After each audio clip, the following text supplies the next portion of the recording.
Good afternoon, girls. Myself, Mrs. Sonia Khanna from Guru Nanak Girls PG College. I am specialized in textiles and clothing. My education is from Lady Irwin College, Delhi. Home science की textiles and clothing branch से मेरा specialisation है और मैं आज आपके साथ एक टॉपिक डिस्कस करने के लिए आई हूँ which is apparel designing and modern pattern development techniques.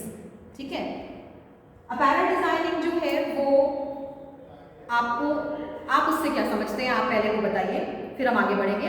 Apparel designing क्या है? हम कपड़े का बाहर का जो कपड़े से हम स्टिचिंग करके पहनने योग्य जो वस्त्र बनाते हैं, उसका स्ट्रक्चर जो कपड़े का बना।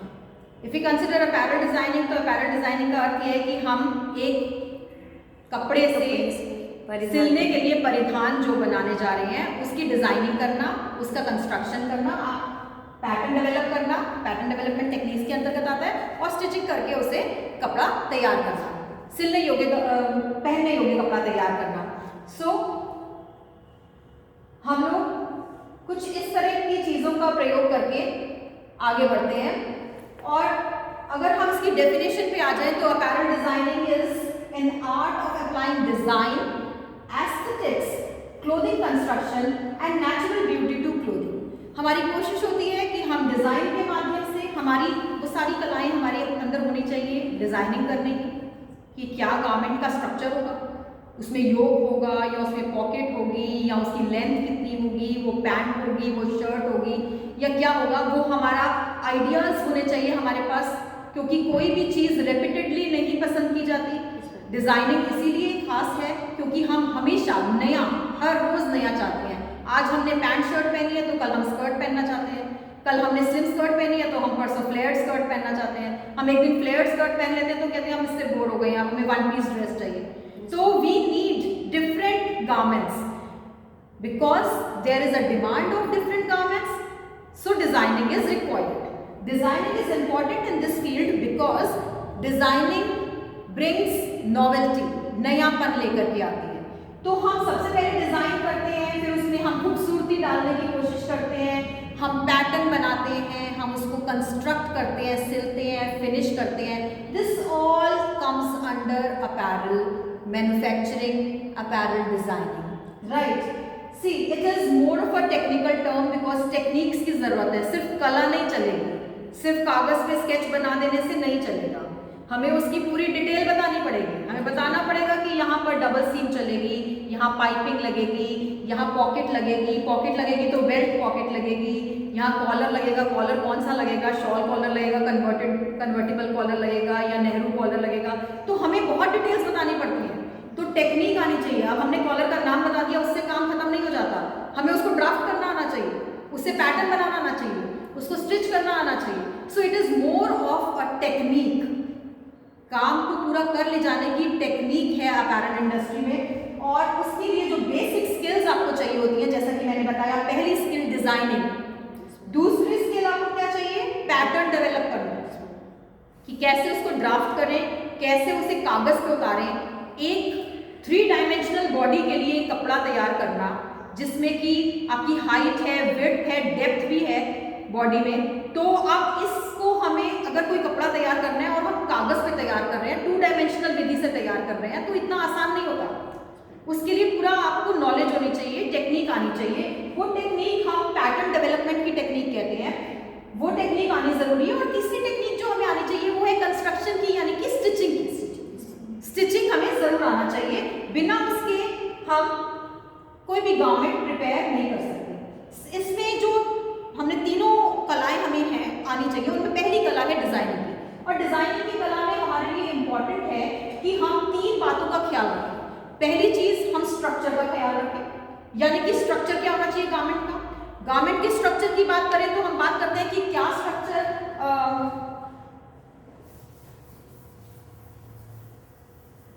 जैसे कोई भी गारमेंट जो है वो उसका स्ट्रक्चर कंप्लीट नहीं होता अगर हम उसमें एक नेकलाइन नहीं होती, आर्म होल नहीं होता, स्लीव नहीं होती, उसका बॉर्डर्स नहीं होता, और अगर नीचे के लिए हम स्कर्ट पार्ट दे रहे हैं तो स्कर्ट पार्ट नहीं होता, तब तक उसका स्ट्रक्चर कंप्लीट नहीं होता।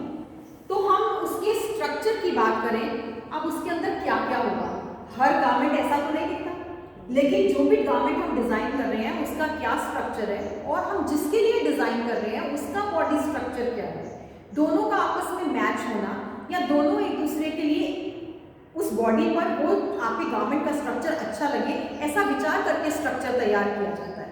हर ड्रेस हर किसी पे अच्छी नहीं लगती, तो हम बॉडी के स्ट्रक्चर के अनुसार गारमेंट का स्ट्रक्चर डिजाइन करें, ये कला हमारे अंदर होनी चाहिए। तो ये स्ट्रक्चरली जो है वो अच्छा होना चाहिए गारमेंट, और garment design should be structurally effective for the wearer, जो पहन रहा है उसके लिए इफेक्टिव होना चाहिए। इफेक्टिव का मतलब क्या हुआ? इफेक्टिव का मतलब ये हुआ कि अगर एक बच्चा है जो जमीन पर चलता है, घुटने घुटने चलता है, क्रॉल करता है बच्चा, तो क्रॉल करने वाले बच्चे होते हैं उन्हें आप स्कर्ट पहना देंगे, अगर लंबी सी स्कर्ट पहना देंगे, लहंगा पहना देंगे उस बच्चे को, तो वो बार बार अपने लहंगे में उलझेगी और बार बार सिर के बल गिर जाएगी, टॉपल ओवर कर जाएगी, ऐसे है ना। तो हमारे लिए वो इफेक्टिव ड्रेस नहीं है बच्चे की। उस बच्चे के लिए हमें ऐसी ड्रेस पहनानी चाहिए ताकि वो इजीली चले, अपना क्रॉलिंग कर सके, है ना, अपना जो एक्टिविटी है उसकी, वही तो उसी के जरिए तो वो अपने मसल्स पर कंट्रोल पाएगा और अगर आगे चल करके खड़ा भी हो जाएगा कुछ दिनों बाद। तो अगर वो बार बार गिरता ही रहेगा तो वो कंट्रोल तो क्या पाएगा, सिर्फ बार बार फोड़ता रहेगा जमीन पर गिर गिर के, राइट। सो हमें उसके लिए कैसा गारमेंट डिजाइन करना चाहिए, आपको क्या लगता है? मैम कंफर्टेबल होना चाहिए, लाइक जो पैर फंसे नहीं उसके, और नीज को भी कवर करे ताकि इनकेस अगर चल रहा है, स्क्रॉलिंग कर रहा है तो उसके पैरों पे चोट ना आए किसी तरह की। तो क्या होना चाहिए? लाइक मैम पैंट हो या फिर एक वन होता है ना, लाइक पैरों नीज कंप्लीट कवर, नीज कवर होने चाहिए। Yes ma'am. कुछ केपरी लेंथ की चीज हो सकती है अगर समर्स है, यस मैम। और अगर विंटर्स है तो पूरी पजामी होनी चाहिए। यस मैम, फुल पजामी, है ना। हम जीन्स वगैरह इसलिए नहीं कहेंगे क्योंकि वो कंफर्टेबल नहीं होती। यस मैम, वो जितना कपड़े में, ऐसे बच्चे के लिए कपड़े में जितना ज्यादा स्ट्रेच होगा उतना अच्छा है। मैम सॉफ्ट भी होगा, सॉफ्ट भी होना चाहिए। तो आपने खुद ही बता दिया कि गारमेंट उस बच्चे के लिए कैसे इफेक्टिव होगा। तो ऐसा स्ट्रक्चर होना चाहिए गारमेंट का जो जिसके लिए हम बना रहे हैं उसके लिए इफेक्टिव साबित हो, उसके लिए काम का साबित हो। दूसरी बात फंक्शनल, काम का साबित हो। अब हम आ गए कि फंक्शनल, वो जिस पर्पस के लिए बनाया गया है उस पर्पस के लिए वो खरा उतरे। अगर आपने किसी के लिए पार्टी ड्रेस बनाई है तो it should look like a party dress, वो तब उसका फंक्शनैलिटी है, अदरवाइज नहीं। अगर आपने किसी के लिए ड्रेस बनाई है कि आपने फायर वर्कर के लिए ड्रेस बनाई है तो वो उस तरह के कपड़े की होनी चाहिए कि जब वो आग में जाए तो वो जले नहीं, यानी कि फायर प्रूफ फैब्रिक से बननी चाहिए, और पहनने के लिए इतनी कंफर्ट होनी चाहिए ताकि वो तेजी से भाग सके। इतनी टाइट नहीं होनी चाहिए कि वो चल ही ना पाए, तो वो तो खुद ही जाकर के अंदर फंस जाएगा बजाय कि किसी को लेकर के आने के अंदर से। तो हमें फंक्शनली इफेक्टिव भी देखना है, फंक्शनली इफेक्टिव होना चाहिए गारमेंट। फिर डेकोरेटिव भी होना चाहिए, डेकोरेशन पार्ट भी हमें ध्यान रखना है। गारमेंट का डेकोरेटिव होना बहुत जरूरी है। हम इंडस्ट्री गारमेंट्स की बात नहीं कर रहे, हम जनरल वेयरिंग की गारमेंट्स की बात कर रहे हैं। तो हमारा पहली बात, हम जब कपड़ा खरीदने जाते हैं तो हम ये देखना चाहते हैं कि सुंदर लग रहा है कि नहीं लग रहा है, लुक वाइज अच्छा है। कोई भी जाकर के ये नहीं कहता हाँ मैं ले लो, कोई भी लाल रंग का कपड़ा ले लो, ऐसा नहीं हम कहते। हम कहते हैं कि नहीं हमें तो लाल रंग तो मेरे पास बहुत है, मुझे हरे रंग का चाहिए, और मेरे पास फुल स्लीव्स बहुत है, मुझे हाफ स्लीव्स का चाहिए, नहीं मेरे पास कॉलर वाले बहुत है, मुझे राउंड नेक का चाहिए। We have got so many ideas for purchasing things, हमारे अपने आइडियाज हैं, हम अपनी सोच के साथ चलते हैं कि हमें ये चाहिए। क्यों चलते हैं इस सोच के साथ? थोड़ा डिफरेंट रहे, लुक वाइज डिफरेंस और अच्छा लगे, because everybody loves variety. Yes ma'am, variety, everybody loves variety. आपके पास एक चीज़ है तो आप दूसरी को नहीं चाहिए। आप सुबह भी दूध पियेंगे, दोपहर को भी दूध पियेंगे, शाम को भी दूध पियेंगे, आप नहीं पी पाएंगे। Yes ma'am. आप एक टाइम दूध पियेंगे, एक टाइम रोटी खाएंगे, एक टाइम चावल खाएंगे तो आपको अच्छा लगेगा, राइट। इसीलिए वस्त्रों में भी होता है कि अगर हम वैरायटी पहनते हैं तो हम खुश रहते हैं। खुश रहने के लिए बहुत जरूरी है डिजाइन। तो डिजाइनिंग में decoration is something very very important in designing, and for designing it is important to have good knowledge of elements and principles of art। ये बहुत ज़रूरी है कि हमें जिस चीज़ से कला पैदा की जाती है उसके बारे में पता हो। कला के तत्वों के बिना हम कला पैदा नहीं कर सकते। कोई भी कला नहीं पैदा की जा सकती, कोई पेंटिंग नहीं बनाई जा सकती, कोई रंगोली नहीं बनाई जा सकती, कोई होम डेकोरेशन नहीं किया जा सकता, उसी तरह से कोई गारमेंट कंस्ट्रक्शन भी नहीं किया जा सकता। So what all elements are there, what are the elements of art जो हम पढ़ते हैं, और खास तौर पे ये वो एलिमेंट्स हैं जो हम आपकी गारमेंट इंडस्ट्री में पढ़ाते हैं। पहला है लाइन, फिर फॉर्म, फिर शेप, फिर स्पेस, फिर टेक्सचर और कलर। इक्वली इंपॉर्टेंट है, ऊपर नीचे लगाने से ये मतलब नहीं है कि ये ज्यादा इंपॉर्टेंट था वो कम इंपॉर्टेंट था, दे आर इक्वली इंपॉर्टेंट। और हम सबसे पहले पढ़ेंगे लाइन। लाइन को बताने के लिए मैं आपको बताऊंगी कि लाइन हमारे गारमेंट में सब जगह है। हमारी नेक लाइन भी एक लाइन है, राइट, हमारी कमर की लाइन भी एक वेस्ट लाइन है, चेस्ट लाइन भी लाइन है, हिप लाइन भी लाइन है, हेम लाइन जहां पर कपड़ा खत्म होता है, हेम लाइन भी एक लाइन है, राइट। हमारी बॉडी में इतनी लाइंस हैं जिनको हम मेजर करते हैं, जिनके आधार पे हम गारमेंट बनाते हैं। उसके अलावा रेखाओं का प्रयोग हम प्रिंट्स में या एम्ब्रॉयडरीज में के माध्यम से भी हम गारमेंट के अंदर रेखाओं को उभारते हैं। और वो रेखाएं हैं जैसे हॉरिजॉन्टल लाइंस। पहली रेखा क्या हो गई? Horizontal lines. हॉरिजॉन्टल लाइंस में हम इसको बोलते हैं हॉरिजॉन्टल लाइंस, ठीक है। हॉरिजॉन्टल लाइंस वो है जो आपकी आड़ी रेखाएं हैं, और आड़ी रेखाएं आपको रेस्ट और रिपोज सजेस्ट करती हैं। वो उनको पहन करके ऐसा फीलिंग आता है जैसे आपको रेस्ट का फीलिंग आता है। एक इल्यूजन भी पैदा होता है, वो इल्यूजन क्या है? चौड़ाई का एक आभास भी पैदा होता है उनको इस हॉरिजॉन्टल लाइन से पहन करके, वो है चौड़ाई का आभास। तो चौड़ाई का आभास पैदा करने के लिए हम हॉरिजॉन्टल लाइंस का प्रयोग करते हैं। इनफैक्ट फर्स्ट हम कंसीडर करते हैं वर्टिकल लाइंस। वर्टिकल लाइंस जो होती हैं आपकी, वो होती है लंबवत रेखाएं, कुछ ऐसी दिखाई देती हैं, और इनका प्रभाव जो है वो कैसा होता है? लंबाई का प्रभाव देता है। लंबाई का प्रभाव। जो व्यक्ति नाटा भी है, अगर आप उसे पहना देंगे तो वो जितना दिखता है, जितना वो लंबा है उससे ज्यादा लंबा दिखाएगा, ठीक है। तो हम इनको बहुत सेंसिटिवली अगर हम यूज करें गारमेंट्स में, तो हम लोगों वेयरर की पर्सनालिटी को इंप्रूव कर सकते हैं, उसकी अपीयरेंस को इंप्रूव कर सकते हैं। We can not increase anybody's height, but हम उसका इफेक्टिवली इल्यूजन पैदा कर सकते हैं कि वो इतना लंबा लग रहा है। इसके अलावा है आपकी डायगोनल लाइंस। डायगोनल लाइंस जो होती हैं वो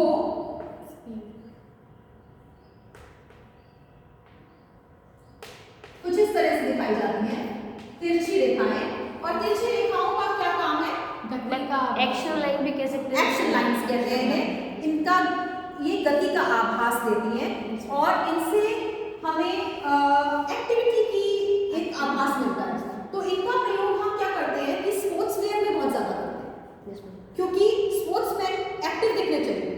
और हम अन्य कलाओं में इसका प्रयोग कहाँ करते हैं? जहां हमें चिड़िया उड़ते हुए दिखानी है, राइट, जहां हमें दिखाना है घोड़ा दौड़ता हुआ दिखाना है, या हमें कोई नर्तकी दिखानी है, तो हम जनरली तिरछी रेखा का प्रयोग तिरछे मैनर में उसको करके दिखाते हैं। इसके अलावा ये रेखाएं हैं, एक है कर्व लाइन, ये तो मेन रेखाएं हो जाती हैं। कर्व लाइंस, कर्व लाइंस जो है वो वक्र रेखाएं कहते हैं हमें हिंदी में, राइट।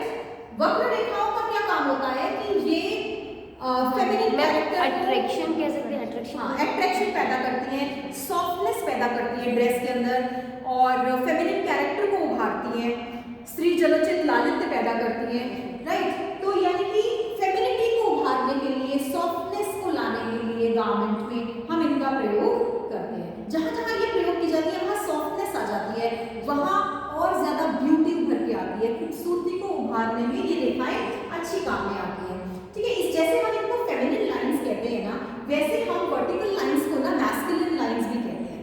ये आदमियों के लिए ज्यादा अच्छी लगती है, क्योंकि ये स्ट्रिक्ट है, स्ट्रेट है, डिसिप्लिन में अच्छी लगती हैं, यूनिफॉर्म्स में पहने हुए बहुत अच्छी लगती हैं। जब हम यूनिफॉर्म्स बनाते हैं तो हम स्ट्रेट लाइंस का यूज करते हैं, है ना, और स्ट्रेट काइंड ऑफ लाइन भी लेते हैं, जैसे स्ट्रेट पैंट्स, स्ट्रेट कोट।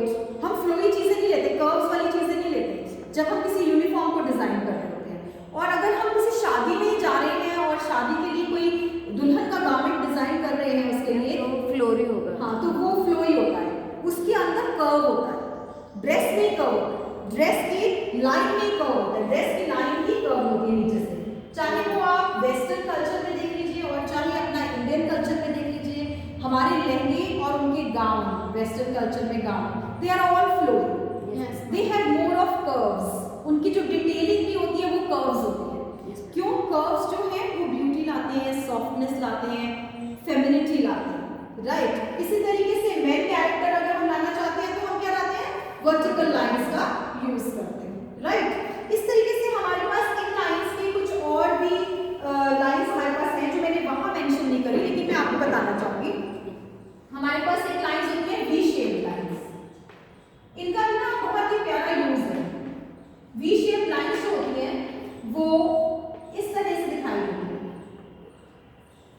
इनका क्या यूज, अच्छा यूज हो सकता है, आप बता सकते हैं? मैम जिनका गला छोटा होता है लेकिन उनको वी लाइन से पहले चाहिए ताकि वो लंबा सा लगे। ये बिल्कुल सही बात आपने बहुत ही प्यारी चीज बताई है कि जैसे मैं अगर ये गोल गला बना रही हूँ तो जो गर्दन है वो उतनी लंबी नहीं लगेगी। अगर मैं वी बना दूंगी तो गर्दन लंबी लगेगी। मैम ये गर्दन लंबी इल्यूजन पैदा करना है, इल्यूजन पैदा करता है। ये जहाँ इसकी जो ऊपर की चौड़ाई है, अगर हम वो ज्यादा ले लेते हैं तो हम उस हिस्से को चौड़ा दिखा लेते हैं और जहाँ ये खत्म होता है उसे हम नैरो दिखाते हैं। तो इसका प्रयोग कभी कभी जिनके कंधे बहुत छोटे होते हैं तो उनको हम ब्रॉड वी पहना करके उनके कंधे बड़े लगने लगते हैं और उनका फ्लैश मान लीजिए कम है यहाँ पर, बिकॉज वो ब्यूटी का एक पार्ट है कि आपका ये हिस्सा थोड़ा सा भरा हुआ हो। अगर जिनका नहीं होता तो उन्हें हम ब्रॉड वी पहनाते हैं या ऑफ शोल्डर पहनाते हैं, उससे दे लुक मोर ब्यूटीफुल। तो जिनका जो नैरो शोल्डर वाले लोग हैं उनके लिए ये लाइन बहुत ही काम की लाइन साबित होती है जब हम नेक लाइन प्लान कर रहे होते हैं। इसके अलावा हम इसे योक्स में भी यूज करते हैं और कमर को पतला दिखाने में भी यूज करते हैं। कैसे यूज करते हैं? जैसे हमने नॉर्मल गारमेंट बनाया, उसमें हमने एक योक दे दिया ऐसे। तो ये जब ये कमर से होकर के गुजरेगा, ये जब वी जो है ये कमर के पास आ जाएगा तो ये कमर पतली स्लेंडर लुक लाएगा, पतलेपन का आभास आपको देगा।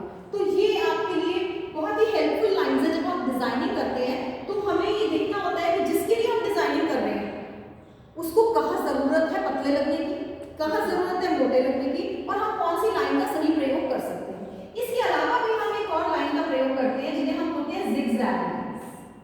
क्या बोलते हैं? Zigzag lines. जिगजैग लाइंस बहुत ज्यादा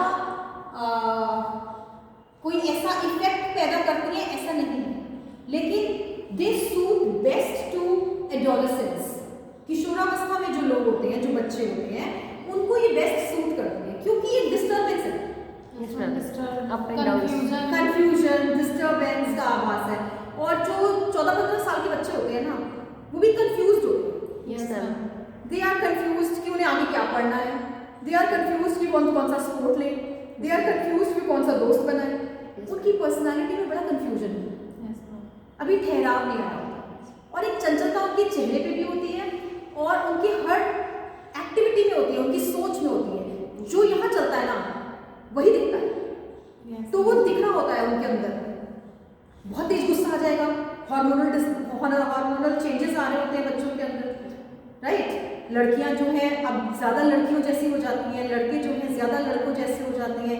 चिड़चिड़ापन, गुस्सा, फैमिली से दूर होना, दोस्तों के पास होना, ये सारी बातें तो आपने मेरे ख्याल से ह्यूमन डेवलपमेंट में पढ़ी होगी बच्चों की। लेकिन ऐसे बच्चों के साथ अगर हम इन लाइंस को जोड़ते हैं तो बड़ा सूट होता है। तो इस एज ग्रुप के लिए जब आप डिजाइनिंग करें तो आप कुछ ऐसे डिजाइनिंग करें कि ये इन लाइंस का सही इस्तेमाल करें। जैसे मैं आपको करके बता रही हूँ, अगर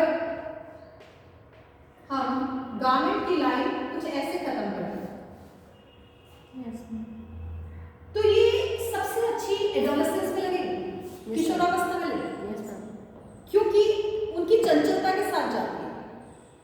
ठीक है, तो आपको ये समझाने का बेसिक मतलब था कि जहाँ आप दिखाना चाह रहे हैं डिस्टर्बेंस या बहुत एक्टिविटी या बहुत गड़बड़, वहाँ ये लाइन यूज कर लो, अच्छा लगेगा। ठीक है, तो नेक्स्ट हमारे पास एक और लाइंस हम यूज करते हैं, ब्रोकन लाइंस। उनका कोई खास प्रभाव नहीं होता, लेकिन ब्यूटी के लिए कभी कभी अच्छा रहता है यूज करना। ब्रोकन लाइंस वाले की टूटी फूटी रेखाएं, खंडित रेखाएं, हाँ, इस तरह से खंडन, कोई रेखा प्रॉपर मैनर में नहीं आ रही, रेखा दूसरी का खंडन, एक रेखा दूसरी का खंडन कर रही है। इसको हम जनरली हम टेक्सटाइल डिजाइनिंग में यूज करते हैं। ये नयापन पैदा करती है, एब्स्ट्रैक्टनेस पैदा करती है और अच्छे गारमेंट्स निकल के आते हैं, अच्छे डिजाइन निकल के आते हैं, कुछ वैरायटी निकल के आती है। ठीक है, right. So here we come further now, ये रेखाओं के बारे में। मैम ये जो ब्रोकन लाइंस है इसको हम लोग मतलब पहनने वाले फैब्रिक से ज़्यादा कर्टन्स हैं या टेबल क्लॉथ है, इनमें भी इनका यूज़ काफ़ी होता है। हर जगह होता है बेटा, आप सोच के देखो, आपको समझ में नहीं आ रहा, आपके गारमेंट्स में बहुत होता है। मैं these are the broken lines, ये ब्रोकन लाइंस प्रिंट्स में बहुत होता है, चादरों के प्रिंट में, पर्दों के प्रिंट में आप कह रहे हो, आप कपड़ों के प्रिंट में देखो बहुत होता है। मैम दुपट्टे जो दुपट्टे होते हैं, एब्स्ट्रैक्ट पैटर्न्स हो जाते हैं ना, ये थोड़ा एब्स्ट्रैक्ट मैनर में आ जाता है। ये इसकी अपनी अलग अपील है, मॉडर्न प्रिंटिंग कहलाती है, मॉडर्न डिजाइनिंग कहलाती है। और चूंकि ये भी डिस्टर्बेंस होती है, मैम इनको वर्किंग लाइन भी कह सकते हैं, लाइक पहले हॉरिजॉन्टल फिर उसमें वर्टिकल है, तो लाइक मैम वर्किंग की एक जगह से टूट रही है फिर दूसरी जगह नजर जा रही है, इसीलिए खंडित कहते हैं ना बेटा, Yes, ma'am. ब्रोकन कहते हैं। अब उसका नया नामकरण मत करो, बहुत अच्छा नाम है उसका, ठीक है। चलिए, I already explain you all this, so थोड़ा सा इस्तेमाल भी दिखा दें। यस ये प्लेन ड्रेस है सॉलिड कलर में, इसका इफेक्ट अलग है। वर्टिकल लाइंस का इफेक्ट आप देख सकते हैं, Yes, ma'am. हॉरिजॉन्टल लाइंस का इफेक्ट, फिर डायगोनल लाइंस का। ये जो ई बना हुआ है, ये पॉकेट और बेल्ट भी हॉरिजॉन्टल लाइन क्रिएट कर सकती है, ये मैं आपको बताना चाह रही थी। यहाँ पर आप देख रहे हैं पॉकेट से हॉरिजॉन्टल लाइन क्रिएट हो रही है और बेल्ट से, अगर हम बेल्ट पहन लेते हैं तो ये भी हॉरिजॉन्टल लाइन है, Yes, ma'am. राइट। अगर हम टाई पहन लेते हैं तो ये वर्टिकल लाइन है। Yes ma'am. अगर मैं शॉल लंबा करके गले में पहन लेती हूँ तो ये वर्टिकल लाइन है, ये मेरी हाइट को इंक्रीज करेगा। ये मैं आपको बताऊँ, अगर आपको लंबा दिखना है तो आप हमेशा गले में मफलर टांग लो दोनों तरफ होते हुए, तो आप लंबे दिखेंगे, यस मैम। राइट। तो आपको वर्टिकल लाइन अगर आपकी ड्रेस में नहीं आ रही है तो आप अपने एक्सेसरी के माध्यम से आप ले सकते हैं। आप लंबा पर्स टांग लो, Yes, ma'am. You will look taller. तो हम कैसे यूज कर सकते हैं, आप देखिए फिर वर्टिकल जो एफ नंबर का स्केच है उसमें अगर आप देखें कि कॉलर, बटन और प्लीट्स, कॉलर, बटन लाइन सीधी है, कॉलर सीधा है और प्लीट सीधी है, तो ये वर्टिकल इफेक्ट आ रहा है, राइट। और फिर जो आपको हॉरिजॉन्टल इफेक्ट है वो कमर की लाइन से आता है, वेस्ट की लाइन से, राइट। तो हम लोग कहीं पर वी शेप भी दे रखी है, उन्होंने मेंशन नहीं करी, आपने जो वेस्ट कोट है उसका वो वी में फिनिश होगा। तो हम कई ड्रेसेस को वी में फिनिश करते हैं, we love to finish dresses in V. ये भी लेंथ का आभास है। यस और चौड़ाई कम करते हैं, Yes, ma'am. ये मैं आपको बताना चाहूंगी, चौड़ाई कम कर देती है। जैसे आपकी टांगे मान लीजिए भारी है तो लेकिन टांगे उसमें से जब निकलेंगी तो ये वाली लाइन पर दिमाग जाएगा, मोटी टांगों पर ध्यान नहीं जाएगा, यस मैम। ठीक है।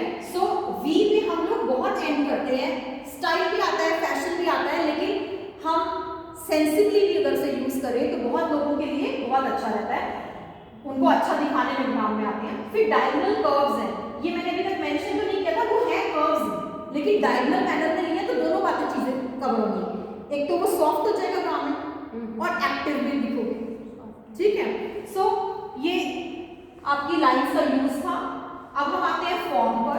देखिए कोई भी फॉर्म की अगर हम बात करें तो अगर हम अपनी जो गारमेंट इंडस्ट्री में बात करें, अगर हम गारमेंट डिजाइनिंग की बात करें तो फॉर्म में तो ह्यूमन फॉर्म है हमारे पास, right. There are various forms, लेकिन मैं ज़्यादा बात ही नहीं करूँगी इधर उधर की, मैं आपसे बात करूँगी कि हमारे गारमेंट डिजाइनिंग में हम फॉर्म ह्यूमन फॉर्म लेते हैं। Yes ma'am. ह्यूमन फॉर्म को समझो कि ह्यूमन फॉर्म कैसी है। तो ह्यूमन फॉर्म में हमारे पास उसको हम उसके अनुसार फैशन के अदर फीचर्स को लेके चलेंगे, बस इतना दिमाग में रखिए। अभी आगे हम जैसे बढ़ेंगे आपको समझ में आ जाएगा ह्यूमन फॉर्म को हम कैसे ले रहे हैं। फिर हम आते हैं शेप्स पर। हम पॉइंट यहाँ पर लेते हैं, वो वाली शेप्स नहीं लेते। शेप्स वैसे क्या बताई जाती है, आप लोगों ने सुन रखा होगा। शेप्स किसको कहते हैं? इसको कहते हैं स्क्वायर को, रेक्टेंगल को, ट्रायंगल को, half circle, circle, ellipse, U shape. हाँ वो शेप, मतलब वो यू, वो वन, देखिए वन वाली शेप्स की बात कर रहे हैं। ओके ठीक है मैम, सेमी सर्कल भी आ सकता है। सेमी सर्कल है, ठीक है, ये शेप्स। लेकिन हम यहाँ पर उन शेप्स की बात नहीं करेंगे। मैम बॉडी स्ट्रक्चर का शेप, हम यहाँ बात करेंगे shape of the garment. Shape of the garment, garment यानी कि जो हम परिधान पहनते हैं उसकी क्या शेप होती है। इस चीज को शेप नहीं कहा जाता, सिलहूएट कहा जाता है। क्या कहा जाता है? सिलहूएट। ये वर्ड लिख लीजिए। हम शेप नहीं पढ़ते, हम एलिमेंट्स में सिलहूएट को पढ़ते हैं। जब हम गारमेंट्स की बात करते हैं, जब हम डिजाइनिंग ऑफ गारमेंट्स की बात करते हैं, तो हम सिलहूएट पढ़ते हैं। देखिए मैंने इसे थोड़ा बोल्ड किया है ताकि आप उस पर ध्यान दें। Shapes in apparel design means silhouettes. The silhouette of a garment refers to the outline shape that it gives to the wearer. हम जो चीज पहनते हैं ना, हमें वो शेप मिल जाती है। जैसे अगर मैं जीन्स पहनूंगी तो मेरी लेग्स एकदम कंफॉर्मिंग टू माय लेग्स होगी जीन्स, तो वो मेरे को एक बॉडी की शेप आ जाएगी, जो मेरी बॉडी की शेप है वही एक्सेंचुएट होगी। और अगर मैं साड़ी पहनती हूँ, जैसे मैंने साड़ी पहनी हुई है, तो आपको एक ट्यूब जैसी शेप नजर आएगी। My body is now looking like a tube, एक ट्यूब का लुक है। अभी मैं अगर फ्लेयर्ड स्कर्ट पहन लूंगी तो मेरी बॉडी एक बेल का शेप या एक फ्लेयर उसमें दिखाई देने लगेगी। ठीक है, तो जो आउटलाइन ऑफ द गारमेंट होती है वो हमारी बॉडी को भी वही शेप दे देती है। उसमें इतनी ताकत होती है कि हमारी बॉडी की शेप को बदल देती है। ऐसा तो आपने देखा ही होगा। जैसे मैम अम्ब्रेला फ्रॉक है, नीचे से वो काफी फ्लफी होती है। हाँ, तो हम भी वही लगने लगते हैं ना, वैसे ही लगने लगते हैं ना। तो अगर हम चाहें तो हम जो भी परिधान हम पहन रहे हैं उसकी आउटलाइन से हमारी बॉडी की शेप को चेंज कर सकते हैं। राइट, तो वो कौन कौन सी कॉमन शेप्स की मैं बात कर रही हूँ जो मैंने यहाँ लिखी है, लेकिन मैं भी आपको पिक्चर दिखाऊंगी जिसमें बहुत सारी शेप्स हैं। ट्यूबुलर शेप, मतलब ये सिलहूएट्स है। ट्यूबुलर सिलहूएट हो सकती है, नॉर्मल सिलहूएट हो सकती है। ट्यूबुलर क्या होता है? Tube is this is tube. अब ये हमारे गारमेंट्स में कैसे यूज होती है? गारमेंट्स में ये ऐसे यूज होती है। हमारी जो स्लिम स्कर्ट है,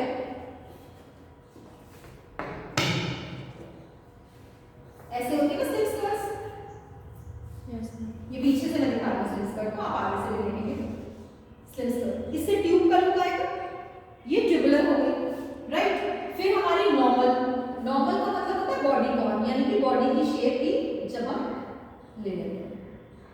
तो कोई भी garment which is in this form is the body corn या नॉर्मल बोल दिया जाता है।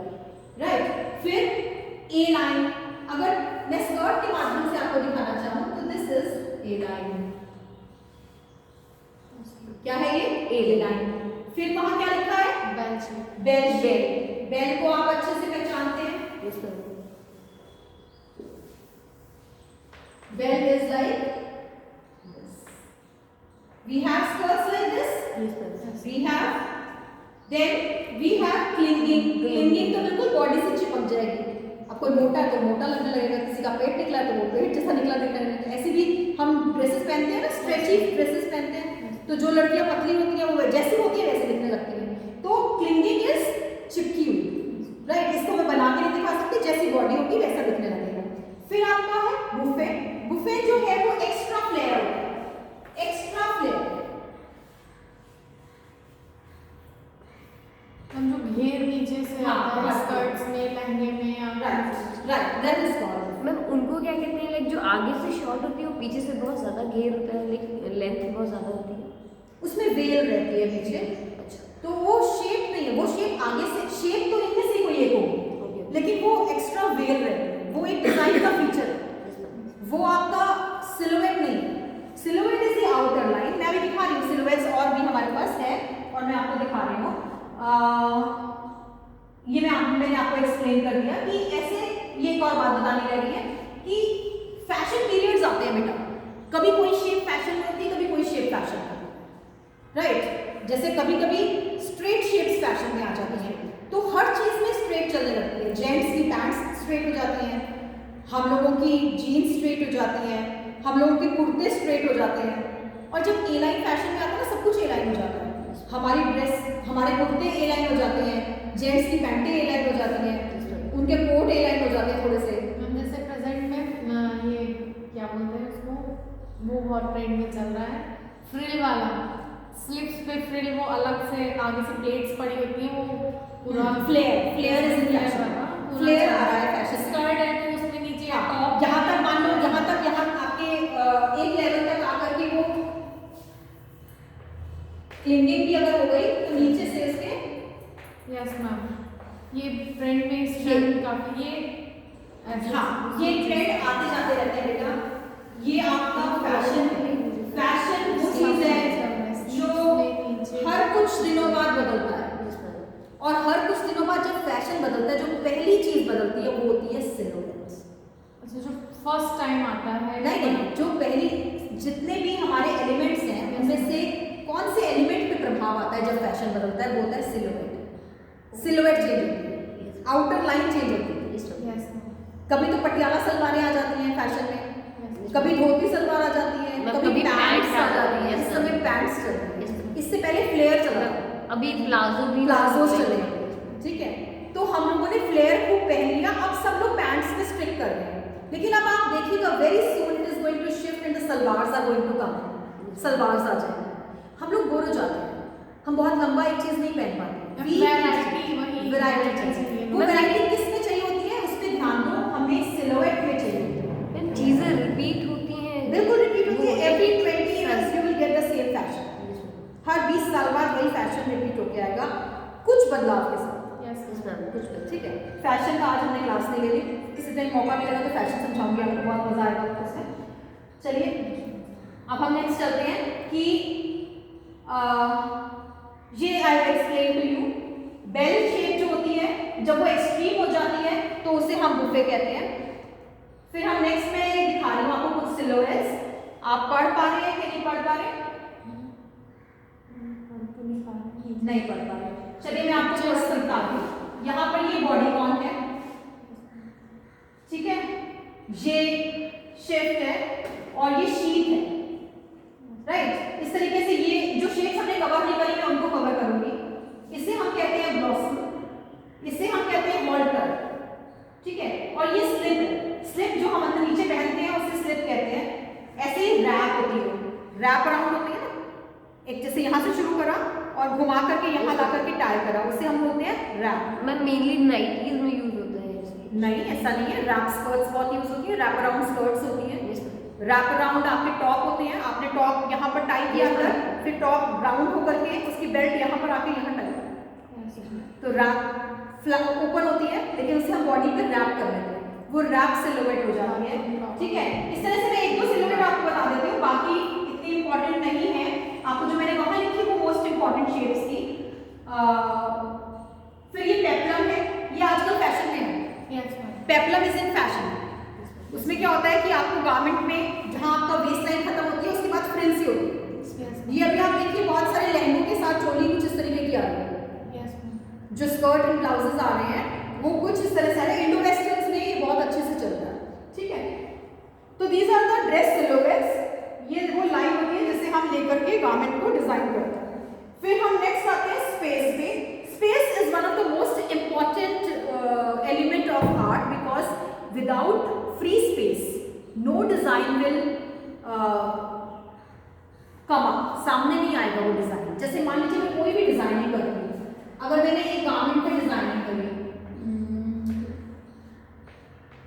Let's say that we are making a suit, ये सिंपल सूट बना रही हूँ मैं, और मैं उसमें कोई डिजाइनिंग कर रही हूँ, लाइक मैंने उसमें प्लीटिंग करी, ठीक है, मैंने पूरे गारमेंट में प्लीटिंग कर दी। अगर मैं पूरे गारमेंट में प्लीटिंग कर दूंगी ना तो गारमेंट अच्छा ही नहीं लगेगा। अगर मैं थोड़े गारमेंट में प्लीटिंग करूंगी, थोड़ा फ्री स्पेस छोड़ दूंगी, और फिर मैं थोड़ी सी प्लीटिंग लगाऊंगी तो अच्छा लगेगा। Yes ma'am. और अगर मैं पूरे पे कर दूंगी तो ये नहीं अच्छा लगेगा। तो कोई भी डिजाइनिंग जब भर दी जाती है बहुत ज्यादा लिमिटेशन होनी तो चाहिए। वो अच्छी नहीं लगती। तो क्या स्पेस का क्या मतलब है? Give some space to design. Space दो, डिजाइन को स्पेस दो, खुली जगह दो, खाली जगह। अगर इस कमरे में मैं सारी कुर्सियां भर दूंगी, बहुत कुर्सियां भर दूंगी, इतनी सी जगह में चलने को नहीं होगी, तो आप यहाँ सफोकेट हो। Yes ma'am. अच्छा लगता है कि एक लाइन चेयर्स की हो और थोड़ा सा मूविंग स्पेस हो, फिर एक लाइन चेयर्स की हो, फिर मूविंग स्पेस हो।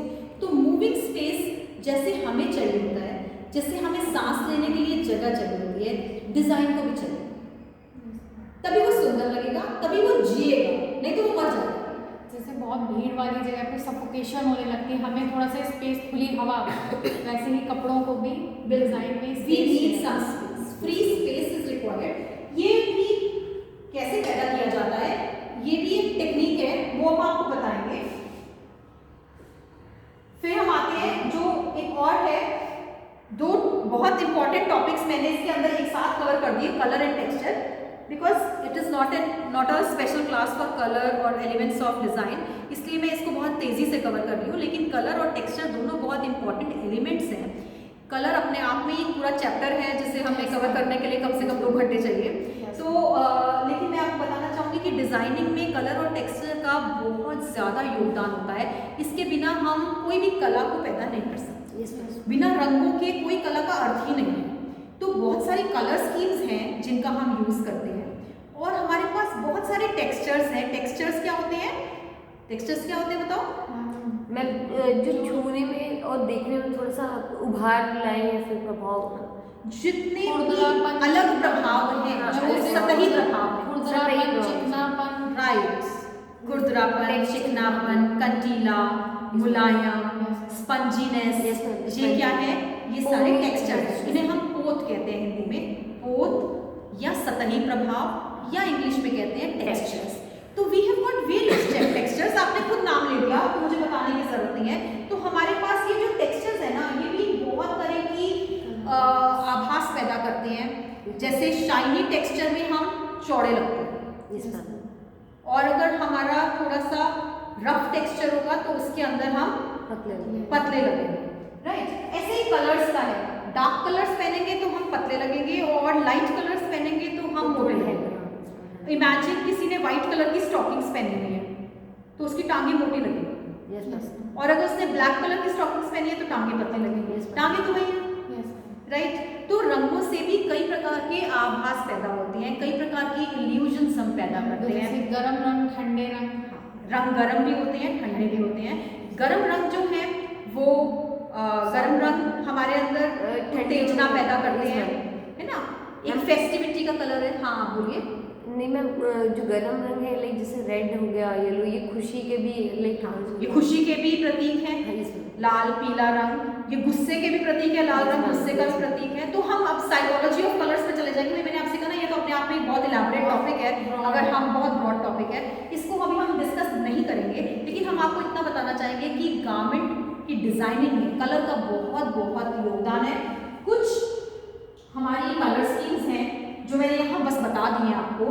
एनालॉगस कलर स्कीम, समीपवर्ती रंग योजना, जो पास पास के रंग होते हैं कलर व्हील पर। रंग चक्र को समझते हैं। रंग चक्र में जो पास पास के रंग है, पीला हरा जैसे पास पास है, नीला और बैंगनी एक दूसरे के आसपास है, यस मैम, लाल और नारंगी एक दूसरे के पास पास है। तो जब हम ऐसे 2 रंगों को, 3 रंगों को लेकर के कलर स्कीम बनाते हैं तो उसे हम एनालॉगस कलर स्कीम कहते हैं। जब हम विपरीत रंगों को लेते हैं तो हम उसे कॉम्प्लीमेंट्री कलर स्कीम कहते हैं। फिर हम स्प्लिट कॉम्प्लीमेंट्री कलर स्कीम कब कहते हैं? जब हम ट्रायड अलग, ट्रायंगल तो ये भी बनाता है, स्प्लिट भी बनाता है, लेकिन कैसे बनाता है कि जैसे लाल के ऑपोजिट जब हम कलर व्हील बनाते हैं ना बेटा। मैम जो कॉम्प्लीमेंट्री के इधर उधर अगल बगल के कलर्स होते हैं उनको अगर बनाए तो, हाँ बिल्कुल ठीक, सही। लाल के साथ ऑपोजिट कलर ग्रीन ना लेकर के, इससे नहीं लेंगे, बल्कि इसके अगल बगल वाले रंगों को अगर हम ले लेंगे, इधर आएगा आपका येलो ग्रीन और इधर आएगा आपका ब्लू ग्रीन। तो अगर हम रेड ले लेंगे, ब्लू ग्रीन ले लेंगे और येलो ग्रीन ले लेंगे, तो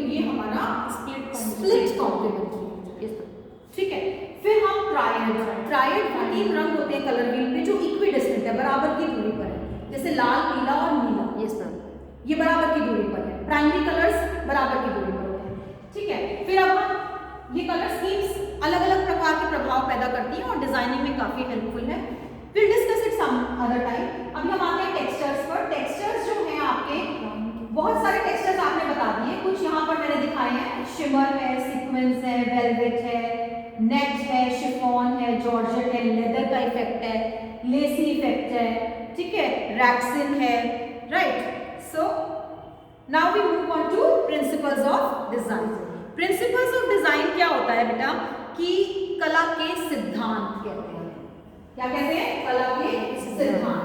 कला के सिद्धांतों में सामने लिख भी दिए गए हैं, पर आपको शायद पहले से आते भी होंगे, तो अब आप मेरे साथ थोड़ा इंटरैक्टिव मैनर में काम करें। कला के 5 सिद्धांत हम बताते हैं। पहला है बैलेंस, जिसे हम हिंदी में कहते हैं संतुलन, ठीक है। तो मैं नेक्स्ट स्लाइड खोलने से पहले आपसे पूछना चाहूंगी कि संतुलन कितने प्रकार का होता है? औपचारिक, अनौपचारिक। बिल्कुल सही। औपचारिक संतुलन और अनौपचारिक संतुलन। तो औपचारिक संतुलन आप मैम फॉर्मल और इनफॉर्मल भी कह सकते हैं। बिल्कुल, इसे हम बोलते हैं फॉर्मल बैलेंस, और ये इनफॉर्मल, और हम इनफॉर्मल, अनौपचारिक को इनफॉर्मल, इनफॉर्मल बैलेंस। बताएं इसके बारे में, बताएं। चलिए। मैम जो औपचारिक है लाइक फॉर्मल है वो हम जैसे कॉलेज हो गया या ऑफिसेज हो गए, उसमें हम यूज़ करेंगे मीटिंग्स में, कि उसमें एक वेल मैनर्ड लगे। होता औपचारिक पहले बता तो होता क्या है, वो आपने ठीक बता दिया। इसे हम ऑफिसेज में, कॉलेज में, स्कूल में जहाँ स्ट्रिक्टनेस है वहाँ हम फॉर्मल बैलेंस पहनना पसंद करते हैं, लेकिन होता क्या है? मैम अनुशासित मैम जैसे एक कोई किसी भी चीज को हमने केंद्र बना लिया, मान मैम लीजिए एक फोकस टेबल कैसे? पे फ्लावर पॉट रखा है, सेंटर में हमने रखा, उसके आसपास एक जैसी चीजों को हमने रख दिया। जैसे फ्लावर पॉट की एक साइड हमने वाटर बॉटल रखी, दूसरी साइड भी वाटर बॉटल रख दी, तो वो बैलेंस हो गया बिल्कुल बराबर। तो वो फॉर्मल बैलेंस में आ जाएगा। और इनफॉर्मल में होता है ना, एक जैसा बराबर नहीं होता दोनों साइड में, मतलब इधर साइड हमने एक साइड कम भार की चीज रखी, दूसरी साइड ज्यादा की, या मतलब बैलेंस नहीं होता। फ्लावर पॉट में भी बैलेंस होता है। पहली बात ये है कि बैलेंस है। मैं ये बात ये नहीं बतलाना चाह रही थी। आपने बोला एक तरफ हमने ज्यादा भार कर दिया, एक तरफ हमने कम भार कर दिया। बैलेंस ऐसा हो ही नहीं सकता कि वो चीज अच्छी लगे कि जब वो इम्बैलेंस्ड हो। इम्बैलेंस चीज कभी अच्छी नहीं लगेगी, वो हम कभी भी नहीं चाहेंगे। हम समझाते तो नहीं, हम डिजाइनिंग में कभी भी नहीं ये कहते कि इम्बैलेंस क्रिएट करें, हम कहते हैं बैलेंस क्रिएट करें। Yes ma'am. अगर हम औपचारिक संतुलन उसको कहते हैं जब हम बैलेंस बराबर एक जैसी चीज से करते हैं। जैसे मान लीजिए मैंने ये कॉलर बनाया, ये मैंने स्लीव बनाई, ये मैंने कोट बनाया, राइट, ये मैंने ट्राउजर बनाया।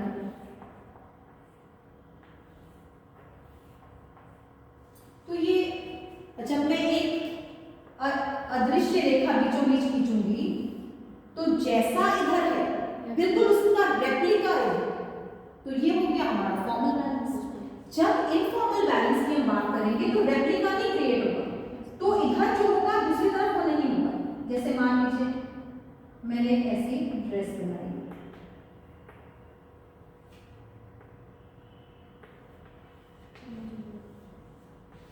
ठीक है, आप भी कुछ ऐसे ही कहना चाहते हैं ना जिसमें कि मैम एक तरफ भार ज्यादा हो जाएगा, दूसरी तरफ कम हो जाएगा। दूसरी तरफ कम भार नहीं होना चाहिए।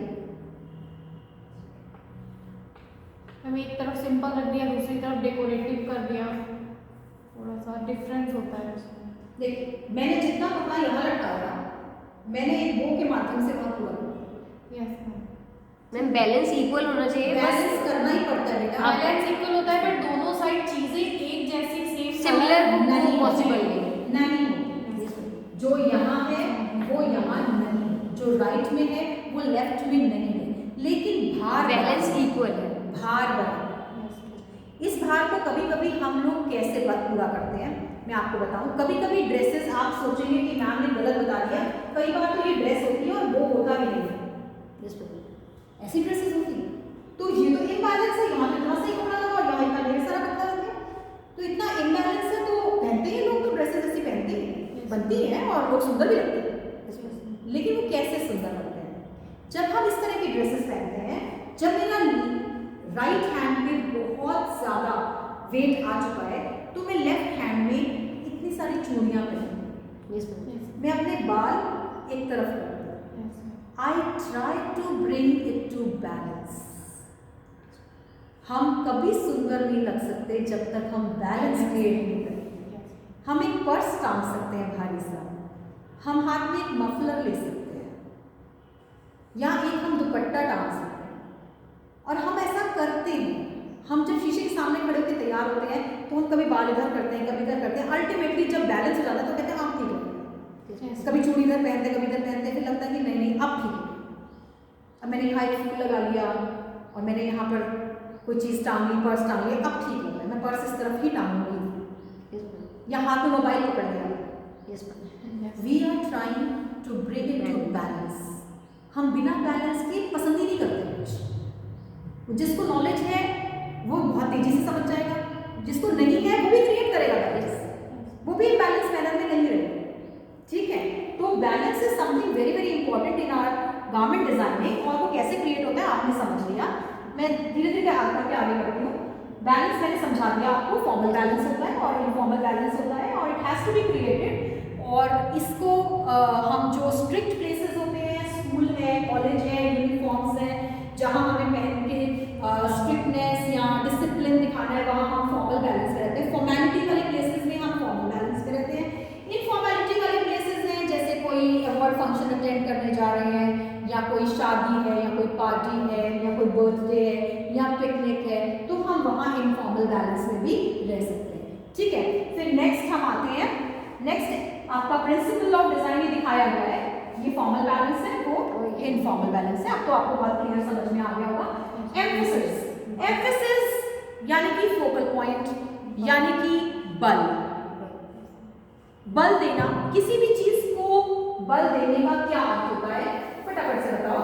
मैम केंद्र में कोई हमने मान लीजिए जैसे केंद्र में किसी चीज़ पे, जैसे मान लीजिए कोई हमें वॉल है, हमें उसको डेकोरेट करना है, तो हमने सेंटर में एक बड़ा सा मतलब फ्लावर का बुके या कुछ भी बना करके वहाँ पे टक कर दिया। आसपास हमने छोटे फ्लावर्स लगा दिए, बीच में बड़ा, किनारे हमने छोटे फ्लावर्स लगा दिए, तो बीच वाले पे हमें बल देना था। जैसे मान लीजिए मैम शादी भी होती है, तो ब्राइडल जो होती है हमारी, हम उसको मतलब इस तरह से करते हैं कि जितने भी लोग पूरी पार्टी या फंक्शन में हैं, केवल हाईलाइट वही हो। कैसे हाईलाइट करते हैं उसको मैम ऐसा ड्रेसिंग, उसका ड्रेसअप ऐसा होता है, ज्वेलरी, मेकअप सब उसका हैवी रखते हैं, ताकि वो हाईलाइटेड रहे सबसे ज़्यादा। किसी चीज़ को मैम हाईलाइट करके उस पर आजकल तो सब बराबर का पहन लेते हैं। यस मैम, वो तो है, बट लाइक किसी तो भी हम हाईलाइट करते हैं। आप पॉइंट ही उठाए, तो भी हम हाईलाइट करते हैं। कैसे हाईलाइट करते हैं? हम जो उनका स्टेज होता है उस पर ज़्यादा लाइट डलवाते हैं। यस मैम, फोकस फोकस लगा देते हैं। ठीक है, हम उसके स्टेज को इतना सजवा देते हैं कि पूरे ग्राउंड में वो स्टेज ही स्टेज नजर आए। जब स्टेज नजर आएगा तो दुल्हन भी नजर आएगी, तो जो सेंटर ऑफ अट्रैक्शन है वो सामने आ जाएगा। ठीक है, तो सेंटर ऑफ अट्रैक्शन जो है वो एम्फेसिस है। और एम्फेसिस जो है वो हम क्यों क्रिएट करते हैं गारमेंट में? क्योंकि इंटरेस्ट का कोई पॉइंट होना चाहिए। पूरे गारमेंट में सारा बोरिंग नहीं होना चाहिए ना, कहीं इंटरेस्ट का पॉइंट होना चाहिए।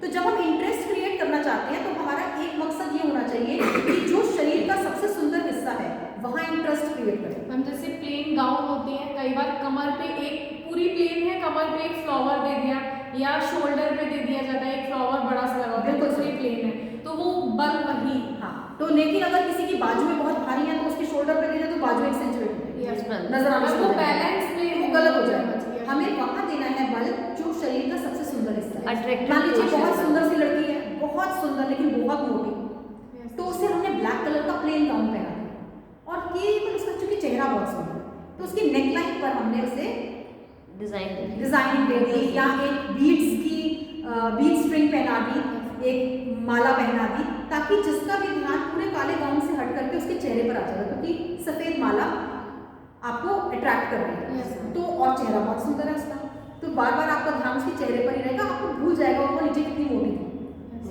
तो हम ध्यान आकर्षित करना चाहते हैं जब, तो हम करते हैं, और ध्यान आकर्षित करने के लिए हम कई चीजों का इस्तेमाल करते हैं।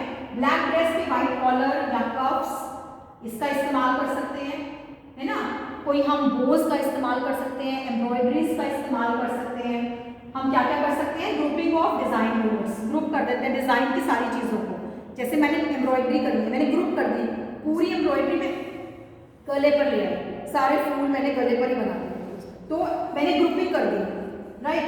फिर मैंने यूजिंग कंट्रास्ट ह्यूज, जहां मैंने पूरा गाउन ब्लैक रखा लेकिन मैंने कमर पर व्हाइट कलर की बेल्ट दी, कंट्रास्टिंग कलर दे दी, यस मैम, ठीक है, फोकस उससे फोकस हो जाएगा।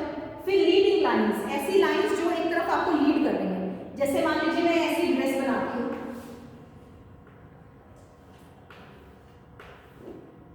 मैम उनको वर्टिकल लाइन से कैसे करना, लाइक वर्टिकल लाइन के थ्रू डेकोरेट करना। नहीं ये लाइंस मुझे लीड कर रही है, अच्छा। मुझे इस कमर के हिस्से तक ला रही है, ठीक है, और यहाँ से भी मुझे लीड कर रही है। तो ये रेखाएं क्या है, मुझे यहाँ तक खींच के ला रही है, मेरी नजर को यहाँ तक ला रही है। These are called leading lines, lines that lead you to a special place, एक पॉइंट पर लीड करती है जो, फिर इस तरीके से ध्यान यहाँ आकर्षित हो जाएगा। फिर यहाँ आपने छोटा सा ब्रोच लगा दिया, राइट, तो आपका ध्यान उस पर आकर्षित हो जाएगा, ब्रोच से तो होगा, लीडिंग लाइन से होगा। Combination of any of the above, इनका कोई भी कॉम्बिनेशन ले सकते हैं। Repeating details such as tucks, gathers, buttons, अगर आप बटन्स लगा देते हैं बहुत सारे एक जगह पे, बहुत छोटी छोटी बटन की लाइन लगा देते हैं तो ध्यान आकर्षित यहाँ हो जाता है, ठीक है, टक्स लगा देते हैं, बना देते हैं। अनयूजुअल शेप्स और टेक्सचर्स, अनयूजुअल शेप या टेक्सचर, एक बड़ा सा ट्रायंगल या बड़ा सा रॉम्बस मैं यहाँ बना देती हूँ और यहाँ वेलवेट लगा देती हूँ, पूरा गारमेंट मेरा जो है वो शिफॉन का है, बस मैं यहाँ वेलवेट लगा देती हूँ, तो मेरा ध्यान, आप सबका ध्यान वहाँ आकर्षित हो जाएगा। अप्लाइड डिजाइन होना, कंट्रास्ट बैकग्राउंड, बैकग्राउंड कोई कलर की हो और कंट्रास्ट में आप ऊपर कुछ और यूज करेंगे, जैसे कि ब्लू पर रेड यूज करा है, ठीक है, और वहां देख सकते हैं एक बड़ी सी बो से पूरा ध्यान बॉडी के उस पार्ट पर हमने ले आना है। तो ये हम एम्फसाइज करते हैं, एम्फेसिस क्रिएट ऐसे किया जाता है। नेक्स्ट है harmony. What is harmony? Harmony क्या है ना कि जब सारे प्रिंसिपल्स ठीक से फॉलो होते हैं तो कपड़ा, गारमेंट अपने आप हार्मोनियस हो जाता है। हार्मनी क्या होता है? एकदम सुर ताल में जब कोई चीज होती है, अनुरूपता। हाँ, अनुरूपता। तो अनुरूपता यानी कि एक जैसा रूप दिखे। जैसे हम कोई गाना गाते हैं तो बड़ी लय लगती है, बड़ी उसमें सब कुछ अच्छा लगता है, राइट, तो वो अनुरूपता पैदा होती है। जब सारे प्रिंसिपल्स को हम ठीक से यूनाइट करके यूज करते हैं तो अपने आप अनुरूपता पैदा हो जाती है। रंगों का भी सही प्रयोग, रेखाओं का सही प्रयोग, बैलेंस सही हो, प्रोपोर्शन सही हो, तो अपने आप ही अनुरूपता पैदा हो जाती है। नेक्स्ट है हमारा प्रोपोर्शन और स्केल। प्रोपोर्शन और स्केल का मतलब होता है कि कुछ सही प्रोपोर्शन में हमें कपड़े पहनाने होते हैं। प्रोपोर्शनेट होने चाहिए कपड़े, बॉडी के प्रोपोर्शन में भी होने चाहिए और कपड़ों में आपस में भी प्रोपोर्शन होना चाहिए। जैसे गारमेंट में हम कई तरह के प्रोपोर्शन पैदा करते हैं, जैसे हम 50-50 प्रोपोर्शन पैदा करते हैं। 50% 50%, यानी कि the top 50% is top and 50% is your skirt. ये 50-50 हो गया, राइट। अगर मैं 75-25 बोलूं तो हमारा जीन्स टॉप हो जाएगा। अगर मैं यहाँ पर आपका टॉप ले रही हूँ और मैं जीन्स ले रही हूँ तो 25% ऊपर और 75% नीचे होगा। और अगर मान लीजिए मैं 90-10 या 80-20 लेने की बात करूँ तो 80-20 आपका साड़ी ब्लाउज जो है ना, ये 80-20 होता है। ज्यादा हिस्सा तो साड़ी कवर कर लेती है, ब्लाउज को भी ढक देती है। केवल 20% ही रह जाता है जो ब्लाउज का कलर दिखाई देता है। मान लीजिए मैंने लाल रंग का ब्लाउज पहना है और नीले रंग की साड़ी पहनी है तो लाल रंग तो बहुत थोड़ा सा नजर आएगा, तो 20% ही नजर आएगा। तो मैं इसके माध्यम से आपको सिर्फ ये बताना चाहती हूँ कि प्रोपोर्शंस इस तरह से गारमेंट में आती हैं, राइट, और वो बॉडी के प्रोपोर्शनेट भी होना चाहिए। जिस शरीर के लिए आप बना रहे हैं, जिस आकृति के लिए आप बना रहे हैं, उसके प्रोपोर्शन में भी होना चाहिए। मान लीजिए बहुत मोटा व्यक्ति है तो बहुत भारी कपड़ा या प्रोपोर्शनेटली उसके अनुसार बहुत भारी कपड़ा मत पहनाएं, उसके लिए ठीक नहीं है। तो उसको सही प्रोपोर्शन में रखने के लिए हमें थोड़ा हल्के कपड़े का प्रयोग करना पड़ेगा।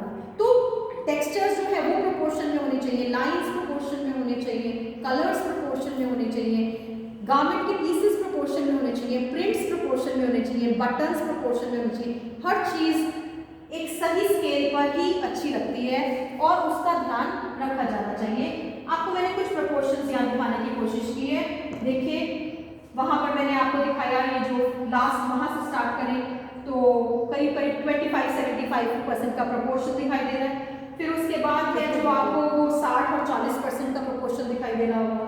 फिर जो आपकी ड्रेस है वो पूरी एक जैसी ड्रेस है तो उसे हम 100% प्रोपोर्शन में है वो, लेकिन लेग्स नजर आ रही हैं, उतनी टांगे नजर आ रही हैं, तो ये 50-50 का प्रोपोर्शन हो जाता है। इस तरह हाफ ड्रेस है, हाफ लेग्स नजर आ रही है। ये वाली ड्रेस भी 50-50 प्रोपोर्शन में है, ये आपका 40, ये भी 50-50 प्रोपोर्शन में। तो proportions, different proportions look different beautiful in different garments. अलग अलग गारमेंट्स में अलग अलग प्रोपोर्शन अच्छे लगते हैं, उसका ज्ञान होना चाहिए। फिर रिदम क्या होता है? ले। This is the last point we are going to cover right now. अभी जो इसमें कवर करेंगे हम, ले जो है वो आपकी गति प्रदान करती है। हाँ, एक जगह पे रुके ना वो मतलब जहाँ एंड है वहाँ तक चले। जैसे अभी आपने उसमें दिखाया था ब्रॉश, वहाँ पे टक किया था, ऊपर से वो कर्व लाइन आ रही थी, वो हटा देंगे। हाँ वो आ रही थी, तो ऊपर से नीचे तक हम वहाँ ब्रॉश पे आके सेंटर्ड हुए, नीचे से आए तो भी वो आए, तो वो जो लाइंस आ रही थी वो रिदम थी। हाँ, वो रिदम पैदा कर रही थी, वो ले पैदा कर रही थी। देखिए ले ना, हम ले चूंकि गानों से जो ज़्यादा जुड़ती है ना तो गाने में समझते हैं। गाने में हमेशा क्या होता है, एक मुखड़ा होता है और एक अंतरा होता है। एक स्टार्टिंग में लाइन आती है, एक मुखड़ा होता है, एक लाइन है ना। कोई गाना गाओ, कोई गाना बताओ।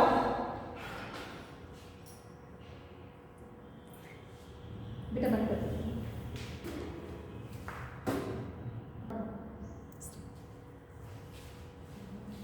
हाँ तो सुनाओ कोई गाना, तो या कोई गाने का लफ्ज ही बताओ। राधे कृष्ण की ज्योति अलौकिक तीनों लोकों में छाए रही है, भक्ति विवश राधे कृष्ण की ज्योति अलौकिक तीनों लोक में छाए रही है, भक्ति विवश प्रेम पुजारन फिर भी दीप जलाए रही है। कृष्ण को गोकुल से राधे को बरसाने से बुलाए रही है, दोनों का स्वीकार कृपा कर जुगल आरती गाए रही है। और गाओ।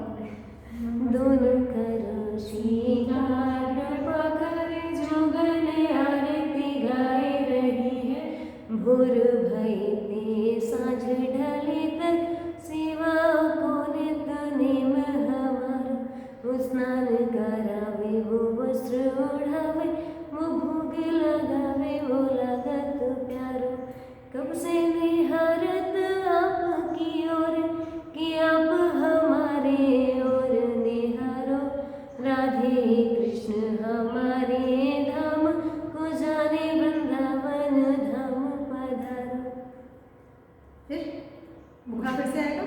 क्या आएगा? राधे कृष्ण की ज्योति अलौकिक तीनों लोक में छाए रही है। सो आपने जो गाना गाया उसका एक मुखड़ा गाया, फिर आपने एक अंतरा गाया, फिर आपने एक मुखड़ा गाया, फिर आप एक अंतरा गाओगे, फिर एक मुखड़ा गाओगे। तो जब आप बार बार बार बार मुखड़ा गाओगे तो आपको जब वो गाना याद करना होगा तो आपको वो मुखड़ा याद आएगा ना कि अंतरा पहले याद आता है। मुखड़ा, क्योंकि वो हम कई बार गाते हैं।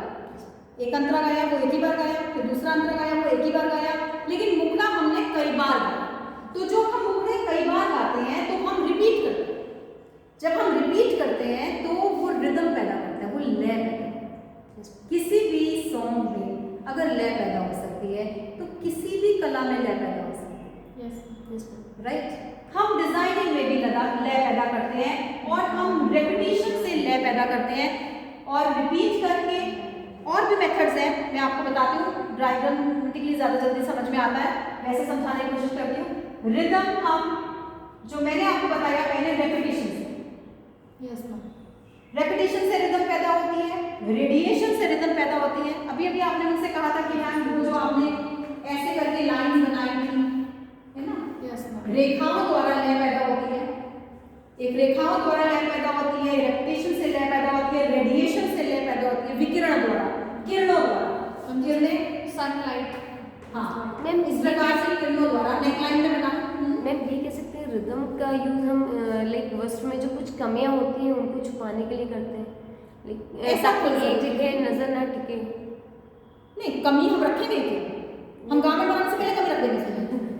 नहीं, नो नो नो, वो किया जा सकता है। यस सर, वही। लेकिन जब हम फ्रेश डिजाइनिंग कर रहे हैं हाँ, तो मैं अगर ये डिजाइनिंग कर रही हूँ तो मैं किसी कमी को नहीं छुपा रही हूँ, हाँ हाँ मैं उस पे लय पैदा कर रही हूँ, क्योंकि ये ब्यूटीफुल लगते हैं। जिस गारमेंट में लय होगी वो सुंदर लगेगा। लय कलर्स की रेपिटेशन से भी पैदा होती है। मैंने रेड कलर का कॉलर दिया, रेड कलर के कफ दे दिए तो रिपीट हो गया कलर ना। फिर मैंने रेड हेडलाइन दे दी तो कलर की रेपिटेशन से लय पैदा हो गया। अगर मैंने सिर्फ कॉलर दे दिया फिर कभी रेड दिया ही नहीं तो वो अच्छा नहीं लगेगा, उसमें लय की कमी हो जाएगी। ठीक है, तो लय पैदा करने के लिए हम प्रोग्रेशन से, बड़े से छोटे से कर सकते हैं। प्रोग्रेस, कोई भी चीज बड़े से छोटा करते जाएं और धीरे धीरे से खत्म करते हैं। प्रोग्रेशन लय पैदा करती है, रेडिएशन लय पैदा करता है, रेखाओं की गति लय पैदा करती है, रेपिटेशन लय पैदा करती है। ठीक है, अब डिविजन्स ऑफ डिजाइनिंग। डिजाइन कितने तरह का हो सकता है? जो भी हम डिजाइन क्रिएट करने जा रहे हैं वो दो तरह का हो सकता है। एक होता है स्ट्रक्चरल डिजाइन और एक होता है डेकोरेटिव डिजाइन। रचनात्मक और सजावटी। बिल्कुल, रचनात्मक और सजावटी। जो रचनात्मक डिजाइन है यानी कि स्ट्रक्चरल डिजाइन है वो रचना बताता है कि क्या रचना है इस परिधान की। इसमें जैसे ए शेप, बेल शेप, बाहर से देखने में जो उसकी शेप क्या है, उसमें कॉलर है, उसमें पॉकेट है, उसमें बेल्ट है, पूरी डिटेल। कॉलर कितना चौड़ा है, बेल्ट कितनी चौड़ी है, बाजू कितनी लंबी है, जैकेट की लेंथ कितनी लंबी है, ये सारी क्या है, रचनात्मक डिटेल। कोई भी डिजाइन ऐसे मन में आया बना दिया, स्केच बना दिया, उससे कपड़ा नहीं बनता। उसके बाद जो एक्सपर्ट्स होते हैं उसका रचनात्मक डिजाइन बनाते हैं, एक शीट बनाते हैं। और ये खास तौर पर उस इंडस्ट्री में जो रेडीमेड इंडस्ट्री है उसमें एक पूरी शीट तैयार की जाती है। और मैं दिखाती हूँ आपको, इस तरह की एक शीट तैयार की जाती है स्ट्रक्चरल डिजाइन की। ये स्केच डिजाइन रखा जाता है, फिर इसकी लंबाई कितनी है, चौड़ाई कितनी है, ये पूरा एक चार्ट होता है, ये भरना होता है कि इसमें कितने बटन लगेंगे, बटन का साइज क्या होगा, कॉलर का साइज क्या होगा, गारमेंट की लाइन क्या है, जो खास दिखाने वाली चीज है वो इन्होंने यहाँ दिखा दी कफ में कि कहाँ पर कैसे वो मुड़ रहा है। ठीक है, सारी डिटेलिंग उसकी दिखाई जाती है। इस तरीके से वहां जैसे मैं नेक्स्ट पिक्चर देखिए उसमें सब मेंशन करके बता दिए कि स्कर्ट की अगर हम लेंथ इतनी रखेंगे तो ये हो जाएगा, ये कहलाएगा, ये फ्लेयर्ड हेम है, ये पेप्लम है, ये वो योक है, वो गैदर्स है। माने कि हम पूरा जो भी गारमेंट हम बनाते हैं उसको हम लेबल करते हैं पूरा कि ये क्या क्या है। ये पीटर पैन कॉलर है, ये आपका डबल ब्रेस्टेड शर्ट है, ये आपकी बेल्ट है, ये आपका योक है, यहाँ गैदर्स है, यहाँ प्लीट्स हैं, यहाँ कफ है, यहाँ पॉकेट है, कौन सी पॉकेट है और कितने साइज की है, कितने इंच की है, कहाँ से शुरू होगी, उसकी प्लेसिंग कहाँ होगी। ये सारी बातें पूरे स्ट्रक्चर को बताने वाली जो गारमेंट की बातें हैं, ये स्ट्रक्चरल डिटेल्स होती हैं, ये रचनात्मक डिटेल है, ये दी जानी बहुत जरूरी है। और रेडीमेड इंडस्ट्री में इसके बिना काम हो ही नहीं सकता क्योंकि वहाँ एक जैसी बहुत सारी चीजें बननी होती हैं। तो एक बार क्लियर कर दिया जाता है और फिर एक जैसी वो सारी कटवा दी जाती है और वो बना दी जाती है। ठीक है, वैसे कपड़े बना दिए जाते हैं। लेकिन जो हमारा डेकोरेटिव डिजाइन है ना उसमें डेकोरेटिव डिटेलिंग बहुत होती है। ये जनरली हम लोग मेड टू ऑर्डर या बुटीक में जो पीसेस बनते हैं और जो डिजाइनर्स बनाते हैं विशेष कपड़े, उसमें वो अभी कोई स्ट्रक्चरल डिटेल के साथ साथ डेकोरेटिव डिटेल भी देते हैं कि इसके अंदर कौन सा फैब्रिक यूज होगा और यही यूज होगा। हालांकि स्ट्रक्चरल उसमें भी दिया जाता है लेकिन डेकोरेटिव में काफ़ी डेकोरेशन के पीसेस रहते हैं और डेकोरेशन जो है वो इम्पॉर्टेंट है हमारी डिज़ाइनिंग में। देखिए ये जो डेकोरेटिव डिटेल्स हैं इसमें कहाँ नेट यूज़ हो रहा है आप देख सकते हैं, कहाँ पर सैटिन यूज़ हो रहा है, यहाँ पर साइड पे लिखा है कि कौन कितनी लेंथ है, इवनिंग ड्रेस है, इसमें गोल्ड टैफ्टा यूज़ होगा, इसमें एक पिकॉक कलर का ब्रोच लगेगा, या उसके अंदर एक आपका हेडवेयर यूज होगा, उसमें लेस यूज होगी, फैब्रिक कौन कौन सा यूज होगा ये बराबर में लिखा हुआ है, साथ में लिखा हुआ है, फीचर्स उसके सारे लिखे हुए हैं, वहां भी उसके साथ में वर्क में फीचर्स लिखे हुए हैं। तो ये डिटेलिंग ऑफ द डिजाइन पूरी साथ में जब रहती है तो हम उसे कहते हैं ये डेकोरेटिव डिजाइन है। और ये खास तौर पे हमारे बुटीक पीसेस, डिजाइनर पीसेस और जो मेड टू ऑर्डर पीसेस होते हैं उनके लिए ये किया जाता है। अब हम we are through with the half of the work. अब हम दूसरे पार्ट पे आते हैं। अब तक हम कर रहे थे अपैरल डिजाइनिंग कैसे की जाती है। दूसरी चीज है हम पैटर्न कैसे डेवलप करते हैं। डिजाइन कर लिया, स्केच बन गया, स्केच के बाद उसकी एक शीट बन गई, स्प्रेडशीट बन गई, जिस शीट के अंदर हमने ये बता दिया कि कितना कहाँ पर कौन सा कॉलर है, कौन सी जैकेट है, मैंने बताया जैसे आपको, हमने सब बता दिया। अब भैया उसका वो भी तो तैयार करना है, ड्राफ्टिंग भी तो तैयार करनी है। पैटर्न कैसे तैयार होगा, तो पैटर्न तैयार करने के हमारे पास जो 3 तरीके हैं, मुख्य तरीके। पैटर्न अपने आप में एक कला है और ये सीखनी पड़ती है, ये धीरे धीरे धीरे धीरे आपके अंदर डेवलप होती है, एकदम से नहीं आ जाती है। इसको बहुत ही आराम आराम से सिखाया जाता है और इसमें हम 3 मेथड्स को फॉलो करते हैं पैटर्न बनाने के लिए। पहला होता है ड्राफ्टिंग, दूसरा मेथड है हमारा ड्रेपिंग, तीसरा है फ्लैट पेपर पैटर्न्स। तो जो हमारा ड्राफ्टिंग है, ड्राफ्टिंग कैसे सबसे अलग हो सकता है। ड्राफ्ट असल में बेसिक चीज को हम ड्राफ्ट कह देते हैं। जब हम पहले बॉडी का साइज लेते हैं, बॉडी के साइजेस लिए, कोई भी चीज ड्राफ्ट करने के लिए बॉडी के मेजरमेंट्स होने जरूरी है, राइट। बॉडी मेजरमेंट्स में हमारे पास कई तरह के मेजरमेंट्स हम लेते हैं और वो मेजरमेंट्स खास तौर पर अगर आप बताएं तो आप कौन से मेजरमेंट्स लेते हैं, बताएं। मैम पहले तो आप पूरी लेंथ लेते हैं जितनी ड्रेस बननी है, शोल्डर लेते हैं, अक्रॉस शोल्डर हमारी इंपॉर्टेंट मेजरमेंट होती है, अक्रॉस शोल्डर। मैम फ्रंट और बैक चेस्ट की लेते हैं, राउंड चेस्ट, यस मैम, और ब्रिस्ट की लेते हैं मैम, ब्रेस्ट नहीं पहले वेस्ट, राउंड वेस्ट, हाँ यस मैम, ये हमारे इंपॉर्टेंट। बॉडीज की लंबाई, मैम स्लीव्स, स्लीव्स की भी यही सब लेंथ वगैरह लेंगे, yes ma'am, bodies length, bodies length क्या होती है, बॉडीज की लंबाई, बॉडी की। जब हमारे पास ब्लॉक मेथड हम जब यूज करते हैं ड्राफ्टिंग में तो हमारे 2 मेजरमेंट हमारे पास होते हैं, बॉडीज लेंथ और राउंड चेस्ट। इसी के आधार पे हम बॉडीज बनाते हैं। आपने बनाया कभी ब्लॉक मेथड से बॉडीज ब्लॉक बनाया? एक मेथड होता है ब्लॉक मेथड बनाया, ब्लॉक मेथड होता है बॉडीज बनाने का। तो उसके अंतर्गत हम कुछ इस तरह से ब्लॉक्स बनाते हैं।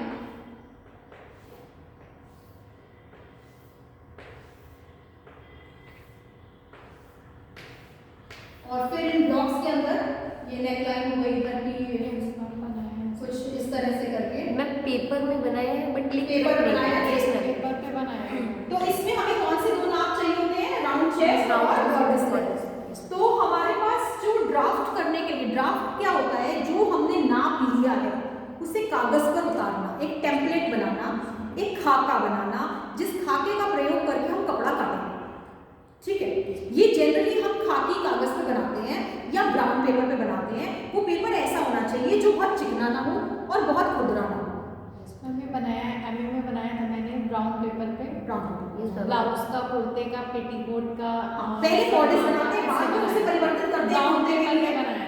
मैं गाउन हम लोगों से बनवाया था मैम, लेकिन पहले ये बनवाया जाता है, फर्स्ट चीज ये बनवाई जाती है, फिर उसको हम चेंज करते हैं, उसकी लेयर बढ़ाना, इसके अंदर कुछ कम करना, कुछ घटाना, ये सब हम उसके करने के बाद हम कई डिजाइन पैदा करते हैं। तो जो पहली चीज बनाई जाती है उसे हम ड्राफ्टिंग कहते हैं। Drafting of basic bodies, drafting of basic skirt, drafting of basic sleeve, drafting of, बस ये जो मेन पैटर्न्स हैं, जो मेन पैटर्न्स हम जो यूज करते हैं वो बॉडीज का फ्रंट और बैक, स्लीव और स्कर्ट का फ्रंट और बैक, स्ट्रेट स्कर्ट का फ्रंट और बैक। तो ये हमारे बेसिक बॉडीज होते हैं, ड्राफ्ट्स होते हैं।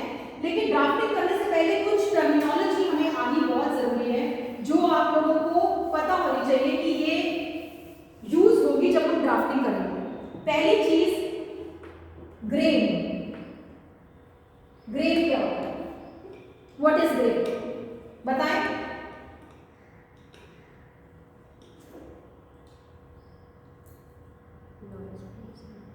नहीं, आपको नो।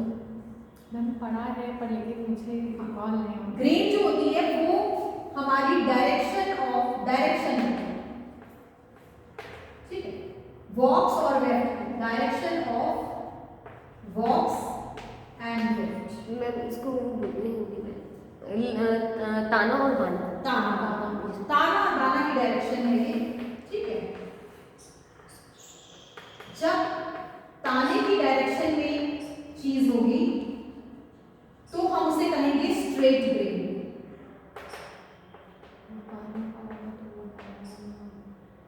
और जब बाने की डायरेक्शन में होगी तो उसे हम कहेंगे क्रॉस ग्रेन। ज्यादातर कपड़ों की लंबाइयां हमारी स्ट्रेट ग्रेन पर कटती हैं। माने कि जब से कपड़ा है, कपड़े में आपने देखा होगा यहाँ सेल्वेज होती है, मोटी किनार होती है, कपड़े के किनारे इसे सेल्वेज बोलते हैं। ये खैर याद रखने की चीज है, आप याद रखें इसे सेल्वेज कहते हैं, ठीक है। कुछ लोग इसे सेल्वेज भी लिखते हैं, दोनों तरह से ठीक है, लेकिन वैसे this is right salvage. Salvage है, इसके समानांतर जो धागे हैं ना बेटा, ये स्ट्रेट ग्रेन कहलाते हैं। ये ताना के धागे, ये वाले धागे क्या है? ताना। लंबाई के धागे जो होते हैं ये ताना के धागे होते हैं। इनमें सबसे कम खिंचाव होता है और सबसे ज्यादा इसके अंदर स्ट्रेंथ होती है, ताकत ज्यादा। तो जो भी हम कपड़ों, जितने भी हम गारमेंट्स बनाते हैं, उनकी लंबाइयां जो है वो स्ट्रेट ग्रेन पे कटनी चाहिए, ऐसे कटना चाहिए, ये ठीक है, ऐसे नहीं कर सकता ये।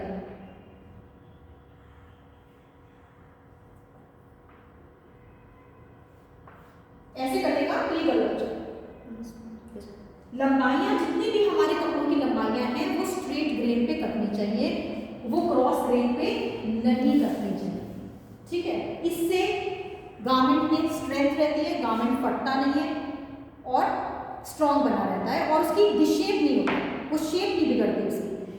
सबसे ज्यादा शेप बिगड़ने का काम बायस ग्रेन पे होता है, तिरछे कपड़े पर होता है। जैसे मैंने मान लीजिए इस कपड़े को मैं यूं मोड़ दूं, ये ऐसे था ना, मैंने इसे ऐसे मोड़ दिया, राइट, ऐसे मुड़ गया ना, ऐसे मुड़ गया। तो ये जो तिरछी वाली रेखा है, यहाँ पर सबसे ज्यादा खिंचाव। अगर आपने कभी रुमाल का प्रयोग किया हो तो रुमाल को तिरछा करके खींचो तो बहुत लंबा खिंच जाता है। सीधा खींचने पर नहीं खिंचता, ऐसे खींचने पर नहीं खिंचता, तिरछा करने पर खिंच जाता है। तो जो बायस ग्रेन है, जो तिरछी ग्रेन है, उसमें सबसे ज्यादा खिंचाव होता है। उसका प्रयोग हम कभी कभी फ्लेयर ड्रेसेस बनाने में करते हैं, इनफैक्ट हमेशा करते हैं फ्लेयर ड्रेसेस बनाने में। तो ग्रेन आप समझ गए। और अगर हम जो गारमेंट के पीसेस होते हैं उसके ऊपर जो हम ऐसी लाइन खींच देते हैं दोनों तरफ एरो वाली, इसको बोलते हैं हम ग्रेन लाइन। ग्रेन लाइन वो डायरेक्शन बताती है जो आपके ताने की डायरेक्शन है। ग्रेन लाइन क्या है? ताने की डायरेक्शन को बताती है। इस तरीके से जो आपके पैटर्न पीसेस हैं, जो आपके ड्राफ्ट्स हैं, उसके अंदर एक चीज ये होती है centre front, centre of the front. ये निशान हम लगाते हैं और यहां लिख देते हैं सेंटर फ्रंट। और अगर जो आपका बैक है उसका सेंटर हम कहते हैं सेंटर बैक, सीधी, ठीक है, सेंटर बैक। फिर इसके अलावा एक और हम निशान लगाते हैं ऑन फोल्ड। ऑन फोल्ड जब हम किसी कपड़े पर, जब हम किसी भी पैटर्न पर एक निशान ये लगा देते हैं, इसका अर्थ होता है ये हिस्सा जब हम कपड़े पर रखेंगे तो कपड़ा फोल्डेड होना चाहिए। ऑन फोल्ड पैटर्न इतना ही है, पैटर्न इससे बड़ा नहीं है, लेकिन हाफ पैटर्न तैयार किया जाता है, वो डबल पे रख के हम काटेंगे।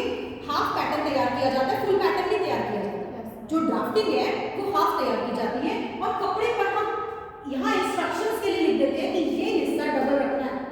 जब कपड़े को डबल रखना है तब इसके ऊपर ये हम पैटर्न रखेंगे, तभी ये खुल के पूरा होगा, तब ये खुल करके ऐसे कंप्लीट दिखाई देगा जब कपड़े पे कटेगा।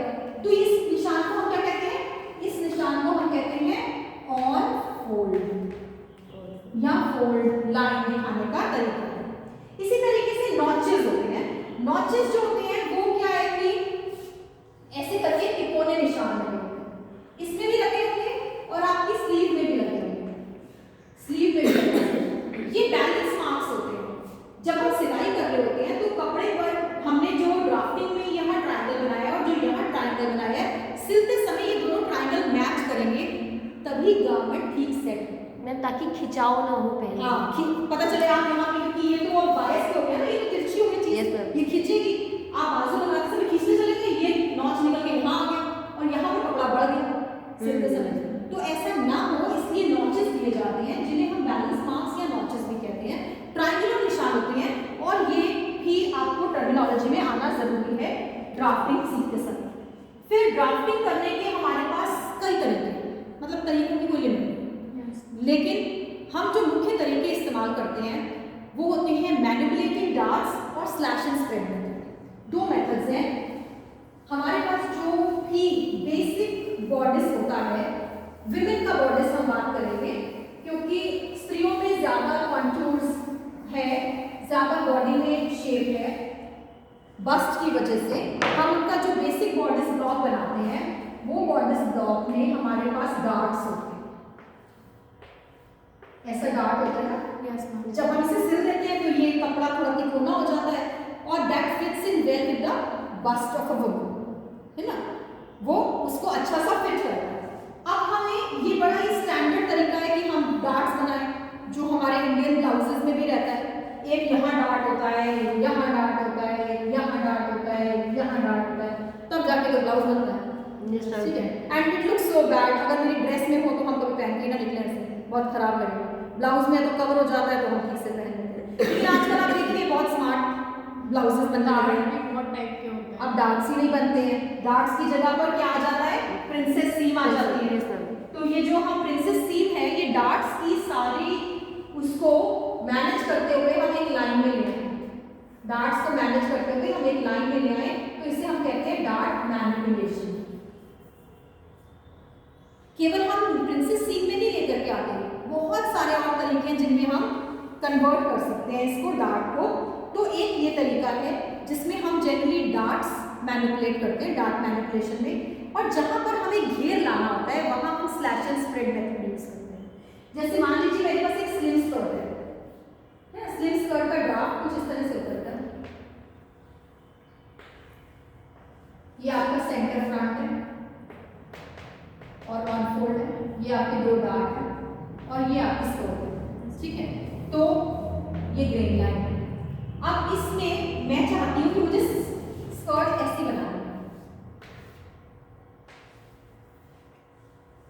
अब इसी को कन्वर्ट करना है, तो मैं इसको कैसे कन्वर्ट करूंगी वो देखिए। मैम डॉटेड ले मैं इसको कट दोबारा ट्रेस करूंगी और इसको 3-4 पीसेस में स्लैश कर दूंगी। यहां से स्लैश करना शुरू करूंगी, स्लैश माने कि कट करना शुरू करूंगी और यहां तक कट करूंगी, ठीक है। यहां तक कट करके और उसको फैला दूंगी एक और कागज पे, राइट, ऐसे जैसे उसमें फैला दी और उसकी आउटलाइन को नोट कर लूंगी। तो कमर तो वही की वही रही, लेकिन नीचे से स्कर्ट चौड़ी होगी। तो जब भी कभी फुलनेस लेनी होती है तो हम कौन सा मेथड यूज करते हैं, स्लैश एंड स्प्रेड। तो ड्राफ्टिंग में हमारे जो दो कॉमनली यूज मेथड्स हैं, वो एक मेथड है मैनिपुलेटिंग डार्ट्स, ताकि अट्रैक्टिव शेप्स हम ले आए बजाय कि डार्ट्स यूज करने के, और दूसरा है फुलनेस लाने के लिए हम यूज करते हैं स्लैश एंड स्प्रेड मेथड। फिर हम नेक्स्ट टेक्निक में आते हैं बेटा, जो कि है ड्रेपिंग की टेक्निक। ड्रेपिंग की टेक्निक जो है वो काफी डिफरेंट टेक्निक है ड्राफ्टिंग से। डमी पर कपड़े को डाल करके, मैम कौन सा कपड़ा होता है मैं भूल गई, मसलिन, मसलिन का कपड़ा डमी पर। मसलिन का फैब्रिक जो है ये मलमल का कपड़ा होता है, ठीक है। या बहुत जगह हम मार्किन भी यूज करते हैं, इंडिया में तो हम मार्किन यूज करते हैं, मार्किन और भी जगह यूज होती है। ये फैब्रिक हम ड्रेपिंग में यूज करते हैं। और ड्राफ्टिंग से फर्क ये इसलिए है क्योंकि ड्राफ्टिंग में हम हर चीज इमेजिन करते हैं। हमें अगर बॉडी की फॉर्म को लाना है तो हम डार्ट्स बनाते हैं और इमेजिन करते हैं, फिर चेक करते हैं, फिर कई बार वो सेट नहीं होता। कई बार हम ब्लाउज बनवाते हैं तो टेलर हमारी साइज लेकर के ब्लाउज बनाता है,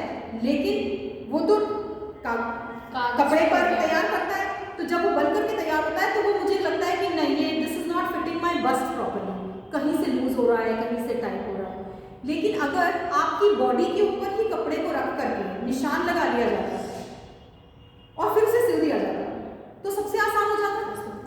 तो वो ड्रेपिंग के माध्यम से हम करते हैं, लेकिन सीधा बढ़िया कपड़ा रखेंगे तो बर्बाद हो जाएगा वो।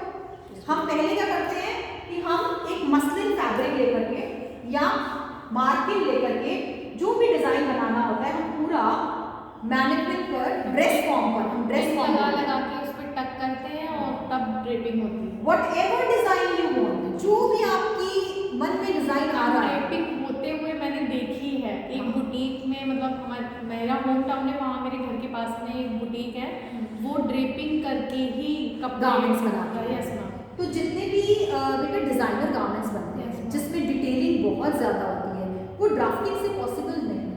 Yes ma'am. That cannot be done. ऐसे उनके पास एक पूरा ड्रेस फॉर्म है डमी का, वो कपड़े से वो पिन आल पिन उसमें टक कर करके उसको इस पूरा बना लेती है कैसा करना है, उसके बाद उसको जो फिर उसको उतारते हैं। Yes ma'am. फिर इसको उतारेंगे।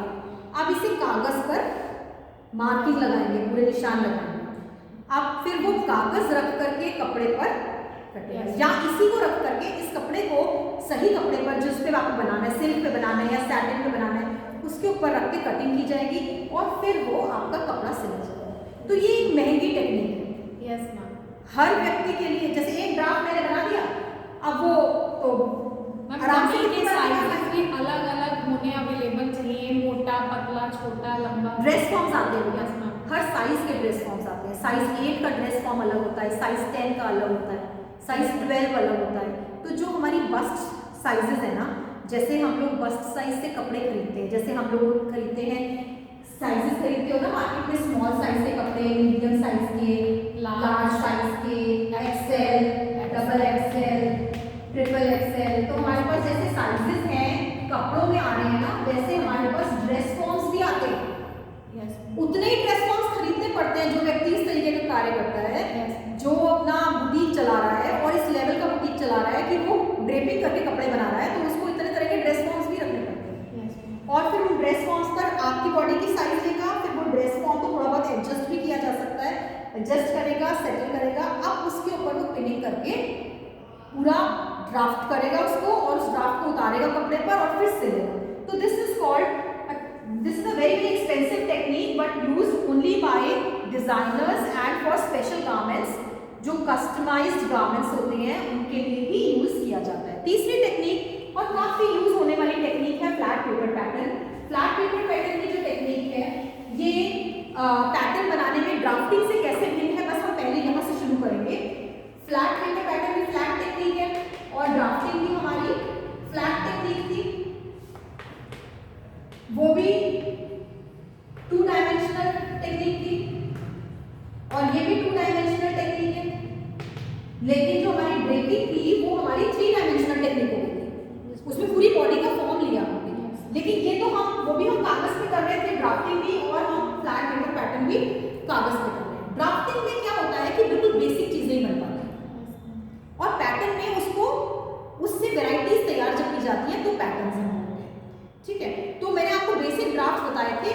हम राउंड बॉडिस फ्रंट बना लेते हैं, बॉडिस का बैक बना लेते हैं, स्कर्ट का फ्रंट बनाते हैं, स्कर्ट का बैक बनाते हैं और स्लीव बनाते हैं। 5 बेसिक ड्राफ्टिंग्स करते हैं और ड्राफ्टिंग में जो मैनिपुलेशंस करते हैं वो अल्टीमेटली पेपर पैटर्न के अंतर्गत आता है, जो मैंने आपको बताया थी दोनों, उससे हम पेपर पैटर्न पे आते हैं।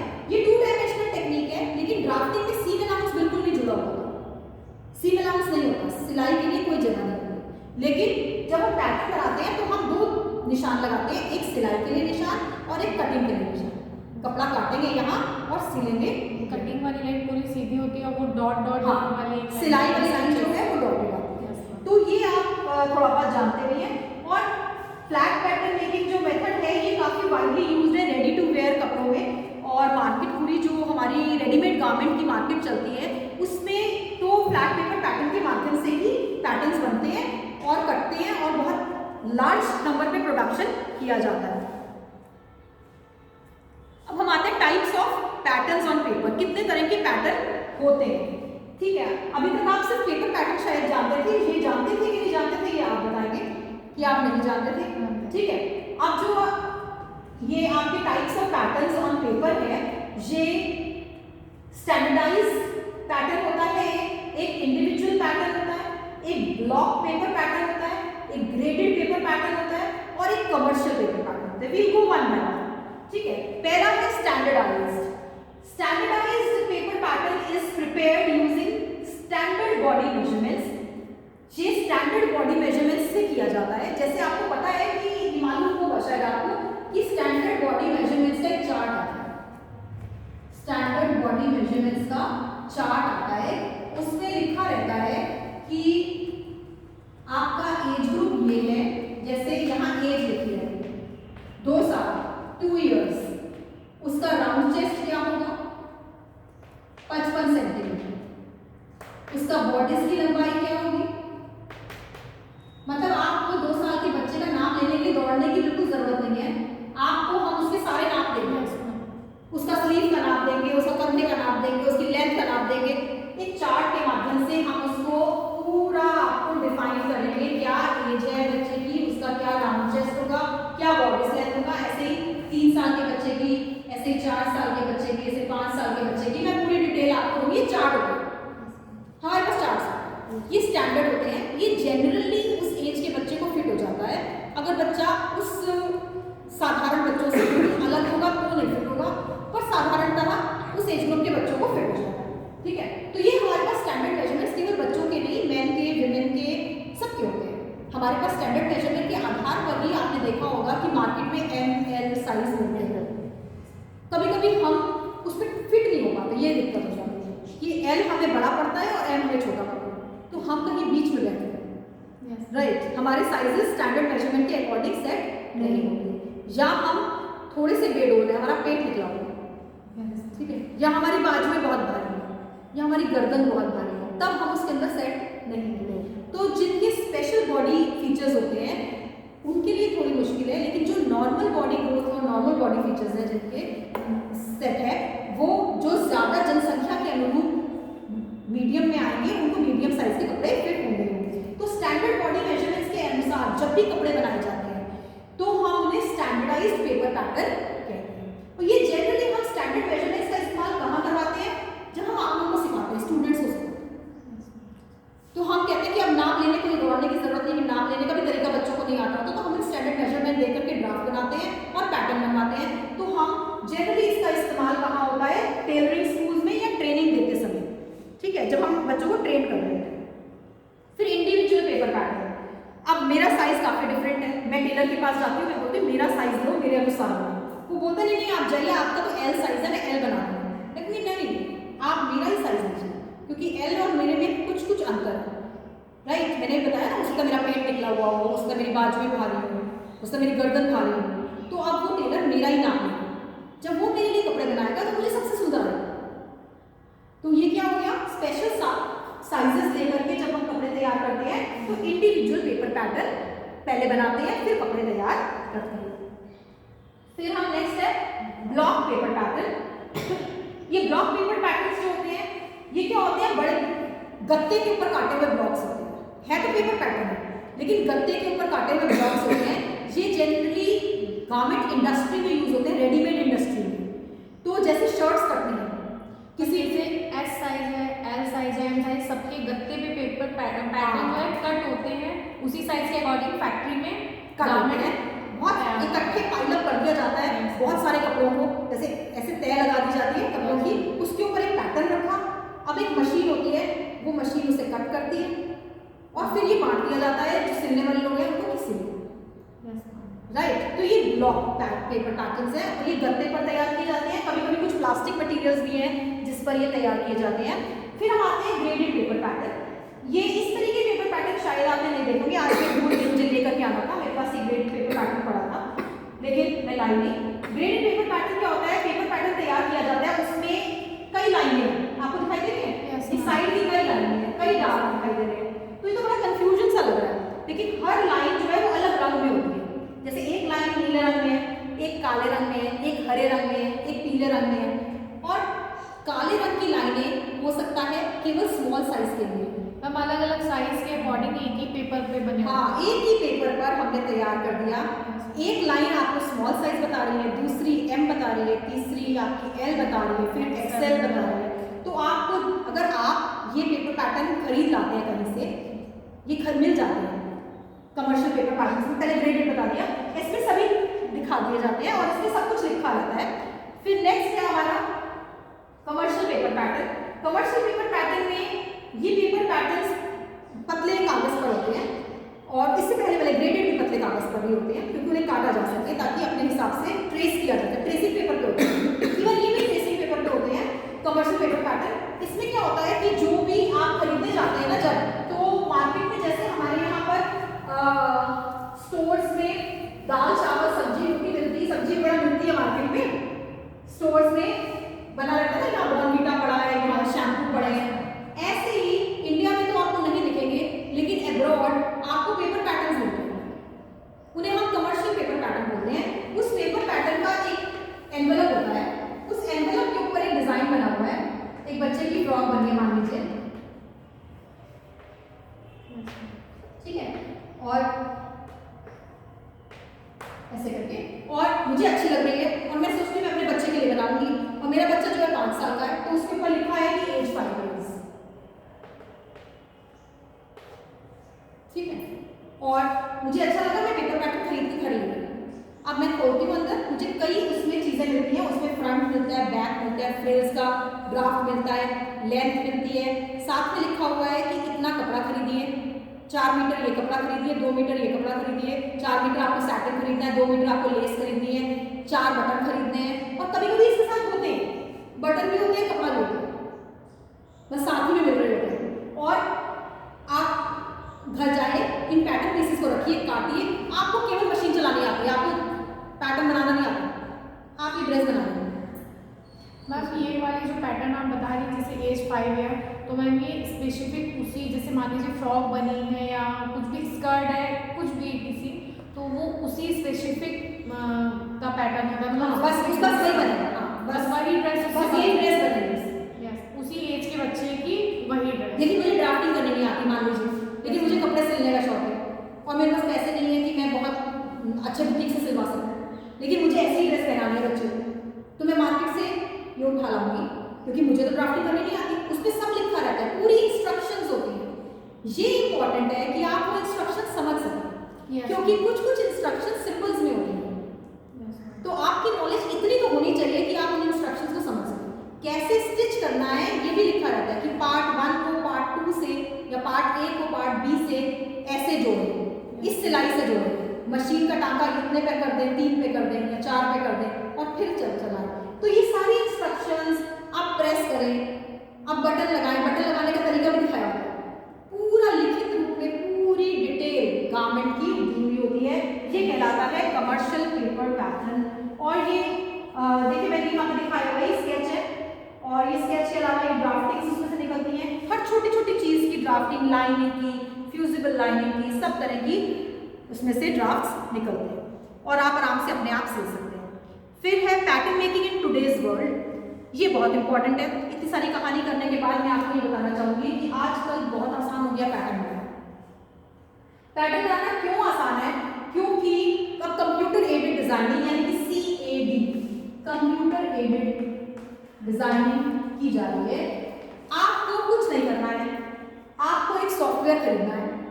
जैसे हमारे पास कुछ मैंने सॉफ्टवेयर के नाम यहाँ लिखे, आप वैसे भी सर्च करोगे तो आपको मिल जाएंगे सॉफ्टवेयर फॉर पैटर्न मेकिंग। जर्बर है, लेट्रा है, ट्यूकाटेक है, ऑप्टीटेक्स है, ऐसे कई पैटर्न बनाने के सॉफ्टवेयर्स हैं।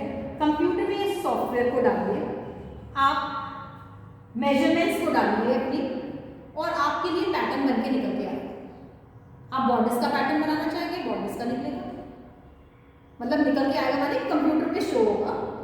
फिर वो आप उसका प्रिंट आउट ले सकते हैं, उसके लिए अलग मशीनें होती हैं उसके साथ जुड़ी हुई, राइट। आप ड्रेस डिजाइनिंग से लेकर के गारमेंट के पैटर्न बनाने तक सारा काम, यहाँ तक कि साइज लेने का काम भी कंप्यूटर्स करते हैं।